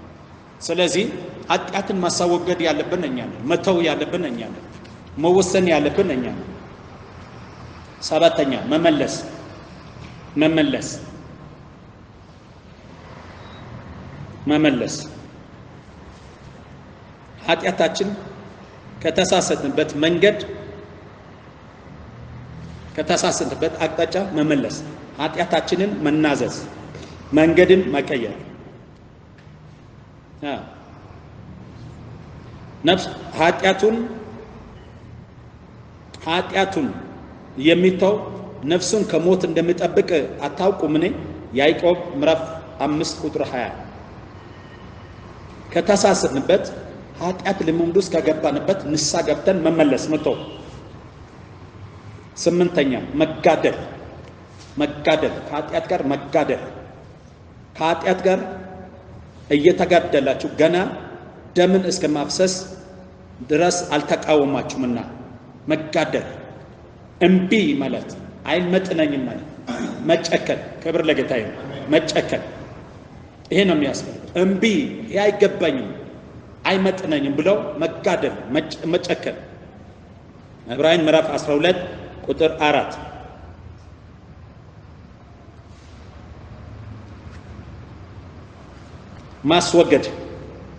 ማስወገድ። እንግዲህ እነዚህን የሚያይሉ ምስክሮች እንደ ደመና በዙሪያችን ካሉ እኛ ደግሞ ሸክምን ሁሉ ቶሎም የሚከብደንን ኃጢአት አስወግደን የእምነታችን ራስና የእምነታችን ራስና ቀዳሚውን ኢየሱስን ተመልክተን በፊታችን ያለን ሩጫ በትዕግስት እንሩጥ። እርሱ ነውርን ንቀው በፊቱ ስላለው ደስታ በመስቀል ላይ ታግሰው በእግዚአብሔር ዙፋን ቀኝ ተቀምጠዋል። ማስወገድ። አሜን። አስወግዱ። አያስፈልግም። የማይጠቅሙ ለክብሩም አይሆኑ ሕይወታችን ከእግዚአብሔር መንግስት የሚያወጡትን ነገሮችን መርምራችሁ አስወግዱ። ማስወገድ። ሃሌሉያ። አስወግዱ። ደግመኛ እንዳይበቅልብን ከነ ስሩ መንቀል። ምንም ማመቻመች አያስፈልግም። እሺ። አስረኛ ማቅረብ ራስን ማቅረብ። ብልቶቻችን ያመጻ የጦር ዕቃ አድርጋችሁ ለኃጢአት እንዳቀረባችሁ አታቀርቡ። ነገር ግን ከሙታን ተለይታችሁ በሕይወት እንዳላችሁ ራሳችሁን ለእግዚአብሔር አቅርቡ። ብልቶቻችሁንም የጽድቅ የጦር ዕቃ አድርጋችሁ ለእግዚአብሔር አቅርቡ። ማቅረብ። ሃሌሉያ። ማቅረብ። ዛሬ ጌታ ወይ ይሄው ለአመፃ እጠቀም የነበረውን በቃ ላንተ አቅርብ ያለው ብሎ ማቅረብ። አቅርቡ። የእግዚአብሔር አያችሁ፣ የእግዚአብሔር ትልቁ ፈቃድ እኛ በገዛ ፈቃዳችን ሁለንተናችን ለሱ እንድናቀርብ። ቁጥር 19 ላይ እዛው ላይ ስለ ስጋችሁ ድካም እንደ ሰው ደግሞ እላለሁ ብልቶቻችሁ አመፃ ሊያደርጉ ለርክሳትና ለአመፃ ባሪያዎች አድርጋችሁ እንዳቀረባችሁ እንደዚሁ ብልቶቻችሁን ሊቀደሱ ለጽድቅ ባሪያዎች አድርጋችሁ አቅርቡ። ሁለንተና እንዲቀደስ አሁን ማቅረብ። ብልቶቻችን መቅረብ። ክብር ለጌታ ይሁን። መቅረብ። አንደኛ ቆሮንቶስ ምዕራፍ 6:11 ከእናንተ አንዳንዶች እንደነዚህ ነበራችሁ። እንደዚህ ነበራችሁ። ነገር ግን በጌታ በኢየሱስ ክርስቶስ ስም በአምላካችን መንፈስ ታጥባችኋል፣ ተቀድሳችኋል። ክብር ለጌታ ይሁን። ታጥባችኋል፣ ተቀድሳችኋል፣ ጸድቃችሁ ማለት ነው። ስታቀርቡ ትታጠባላችሁ፣ ትቀደሳላችሁ፣ ትጸድቃላችሁ። ከእንግዲህ ወዲህ ደግመኛ ኃጢአትን አታድርጉ አለ ጌታ ኢየሱስ። ለምን? ደግመኛ ብናርግ ርስኪ አልወስድም ነው። ተፈጸመ። ክብር ለጌታ ይሁን። እሺ፣ የንስሐ ውጤት የሚለውን ምናልባት እናያለን። ኦኬ፣ ስለ ኃጢአትና ከባድነት አይተናል። ታዲያ ስናቀርብ ምንድነው? በንስሐ ነው የምናቀርበው። ንስሐ ምንድነው? ንስሐ ማለት ምንድነው? የንስሐን ውጤትና ንስሐ የሚያመጣው ትርፉ ምንድነው? ንስሐ የሚያመጣው ክብሩ ምንድነው? እሱን እናያለን። ከዚህ በኋላ ጌታ እየተባረከ ይሁን። እንጸልይ እስቲ። ምን ያህል ሰማችሁኝ? ምን ያህል ተረዳችሁ? ምን ያህል ተገነዘባችሁ? እኔ ያስተምርኩ የአዲስ ኪዳን መጽሐፍ ነው። ጥቅሱም የአዲስ ኪዳን ነው። አስተማሪውም ክርስቶስ ነው። በመልእክቴ ውስጥ ክርስቶስ ለኃጢአት አስከፊነት አውቀው እንድንመለስ የተናገረውና የሱ ታናሽ የተባለው የስሙም ትርጉም ትንሽ የተባለው ጳውሎስ ደግሞ ስለ ኃጢአት አስከፊነት ያስተምረው ነው። እኔም እንደ ጨንገፋ ከኃጢአተኛ ዋነኛ እንደመሆነ ራሴን ከእናንተ ጋር በዚህ ወጥመድ ውስጥ አስገብቼ ዛሬ ምን ያህል እንደተረዳችሁ፣ ምን ያህል እንደገባችሁ፣ ምን ያህል እንደወሰናችሁ እንድታስተውሉ ሊመክራችሁ እፈልጋለሁ። እግዚአብሔር ሙሉ ፈቃድ ሰጥቷችኋል። በፈቃዳችሁ ያቀረባችሁትን ብቻ እግዚአብሔር ያጸድቃል። አንድ ጊዜ መስዋዕት ታደርገዋል። ሁለተኛ መስዋዕት የለም። ሁለተኛ መስዋዕት የለም። ክርስቶስ አንድ ጊዜ በመስቀል ላይ ደሙን አፈሰሰ። ከኃጢአት አንጽቶ ለአባቱ መንግስት ዋችቶ ነው። ወደን ደግሞ እኛ ኃጢአት ብናደርግ ዳግመኛ መስዋዕት የለም። ስሪትም ዳግመኛ የለም። አንድ ጊዜ ነው ስሪት ነው። ዛሬ ግን ያንዳንዳችን ራሶቻችን ብንመራመር አይፈረድብንም። መጽሐፍም የሚለው ራሶቻችን ብትመራምሩ ባልተፈረደባቸውም ነበር ይላል። ወደ ፍርድ እንዳንገባ በናፍቆት ከምንጠብቀው ጌታ ጋር እንዳንላይ፣ ኃጢአት ከጌታ የመለያየት ባህሪ ስላለው፣ ኃጢአት ከእግዚአብሔር መንግስት ጎትቶ የማውጣት አቅም ስላለው፣ ኃጢአት ነርተው ወደ ሞት ባህር ሊወስድ የሚችል አቅም ስላለው የኃጢአትን አስከፊነት አይተን ራሶቻችን ወደ እግዚአብሔር ያቀረበን ንስሐ እንግባ።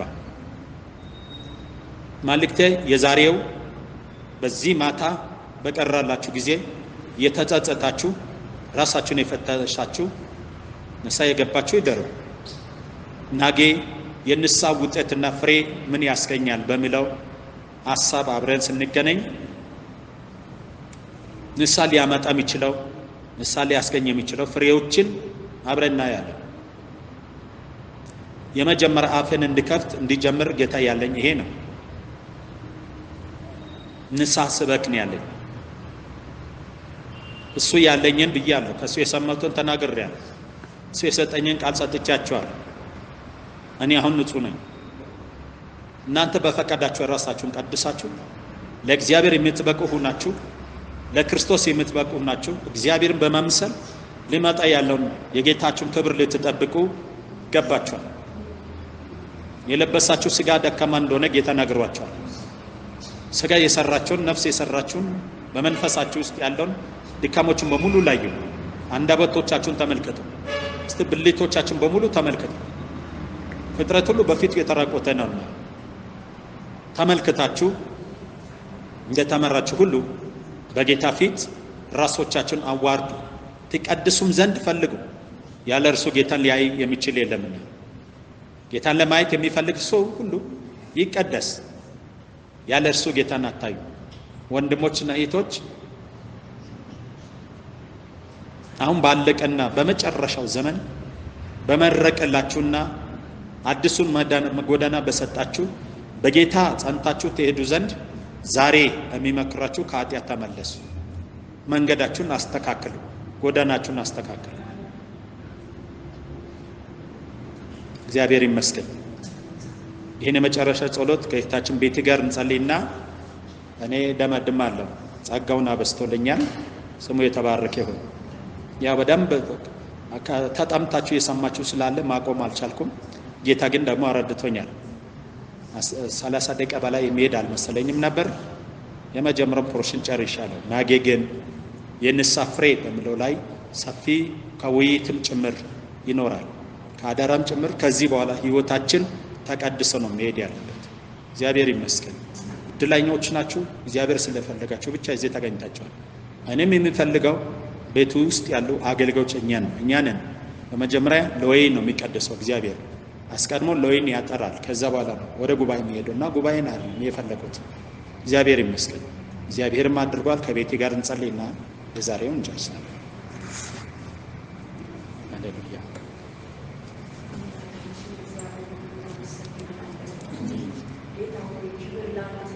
አሜን። የመከርከን የገሰጽከን እግዚአብሔር ዛሬ ደግሞ ራሳችንን እንድናይ ወደኛ እግዚአብሔር መልእክት ስለላክልን እናመሰግንሃለን። በእውነት እግዚአብሔር ሆይ ስምህ ይባረክ። እድል ሰጥተናል እግዚአብሔር ሆይ እናመሰግንሃለን።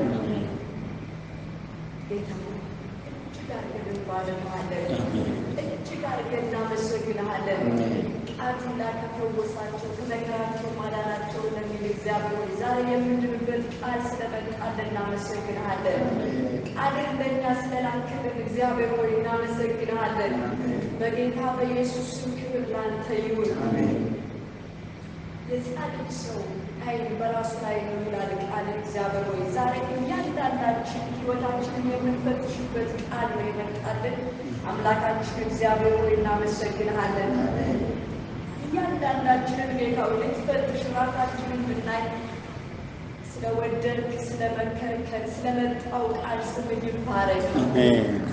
ጌታ ሆይ ቃል እውነት ነውና አምላካችን እግዚአብሔር የምትፈልገውን ቅርጽ እንድንይዝልን ልታስተካክለን ልትሰራ ልትለውጠን ደግሞ እንለምንሃለን። እያንዳንዳችንን በቃል ወደ ፈለግከው ወደ ፈቃድ ወደ አጀንዳ እንድታስጠጋን እንለምንሃለን። ራሳችን ማየት እንድንችል አብዝተን ጌታ ሆይ እንድትረዳን እንለምንሃለን። ጌታ ሆይ እርዳን። አሜን። በቃል መፈተሽ እንድንችል እርዳን። አሜን። መቀደስ እንድንችል እርዳን። መለየት እንድንችል እርዳን። የከበረው ከተዋረደ መለየት እንድንችል ጸጋህን አብዛልን። አሁን ጌታ ሆይ የጠፋው ቅድስና ነው። አሁን ክብርን ያራቀው ነገር አለመቀደሳችን ነው። በብዙ ተናግረናል እግዚአብሔር ሆይ በብዙ ያልተቀደስንበት ነገር አለ። ዛሬ እግዚአብሔር ምሕረት አድርግልን። በኢየሱስ ክርስቶስ ደም እጠበል። አሜን። እልፍ እንበልልን እግዚአብሔር ሆይ አሜን። እልፍ ያለ ማለታችን ምክንያት ያለ መቀደሳችን ነው እግዚአብሔር ሆይ በኑሯችን በሕይወታችን በእያንዳንዱ ነገራችን አለመቀደሳችን ነውና ዛሬ እግዚአብሔር ሆይ በደምህ እጠበል። አሜን። በደምህ አንጻን። አሜን። አዎ ፈውስ የጠፋው በረከት የጠፋው ስኬት የጠፋው መውጣት ያልቻልነው መባረክ መለየት ያልቻልነው ያለ መቀደሳችን ምክንያት ነው እግዚአብሔር ሆይ ዛሬ እግዚአብሔር ሆይ መክረህናል። በኢየሱስ ክርስቶስ ደም አንጻን። አሜን። መልሰን እግዚአብሔር ሆይ በኢየሱስ ስም ለየን። አሜን። ጌታ ሆይ ቅድስና ከቤተ ክርስቲያን ከእያንዳንዳችን ከመሪያችን ከኑሯችን ሁሉ እንዳይጠፋ ከዚህ በኋላ በጌታ በኢየሱስ ክርስቶስ ስም ጸለይን። አሜን። የረከሰው ማንነታችን በደም ይታጠብ። አሜን። የረከሰው አንደበታችን በእሳት ይለኮስ። የረከሰው ኑሯችን ሕይወታችን ሁሉ ይቀደስልን። ቤታችን ልጆቻችን መንገዳችን ሁሉ ይቅናልን። በኢየሱስ ክርስቶስ ደም እጠበል። እዚህ በኋላ የቀረው ዘመናችንን እግዚአብሔር ሆይ አንተ ተቆጣጠር። ክብር ከቤታችን አይታጣ። ክብር ከቤተ ክርስቲያናችን አይታጣ። ክብር ከእያንዳንዳችን ላይ አይወሰድ። እግዚአብሔር ሆይ በኢየሱስ ስም እናመሰግንሃለን። ይህንን አይቶ ደግሞ እግዚአብሔር የተዘራውን ቃል ከልባችን ሊነጥቅ የወጣ ክፉ አውሬ የታሰረ ይሁን። በቀልተኛው የታሰረ ይሁን። እግዚአብሔር ሆይ በኢየሱስ ክርስቶስ ስም የታሰረ ይሁን። 30 60 መቶ ፍሬ ያፍራ። ይህ ቃል እግዚአብሔር ሆይ በኢየሱስ በብዙ ያፍራ። ለብዙዎች የሚገለጽ ፍሬ ይሁን። ለብዙዎች የሚታይ ነገር ከኛ ውስጥ ይውጣ። የተቀደሰ ነገራችን በኢየሱስ ፍሬ ያፍራ። ሕይወታችን ፍሬ ያፍራ። አገልግሎታችን ፍሬ ያፍራ። እግዚአብሔር ሆይ በመውጣት በመግባታችን ፍሬ እናፍራ። በኢየሱስ ክርስቶስ ስም እርዳን። ባሪያህን ባርከው። የቀረው ዘመኑ ምሳሌ ሆኖ እንዲያልፍልን በኢየሱስ በሰጠው ጸጋ ሁሉ አንተን አገልግሎ እንድትረዳው እንለምንሃለን። ክብር ላንተ ይሁን። በምትወደው ልጅ በጌታ በኢየሱስ ስም አሜን።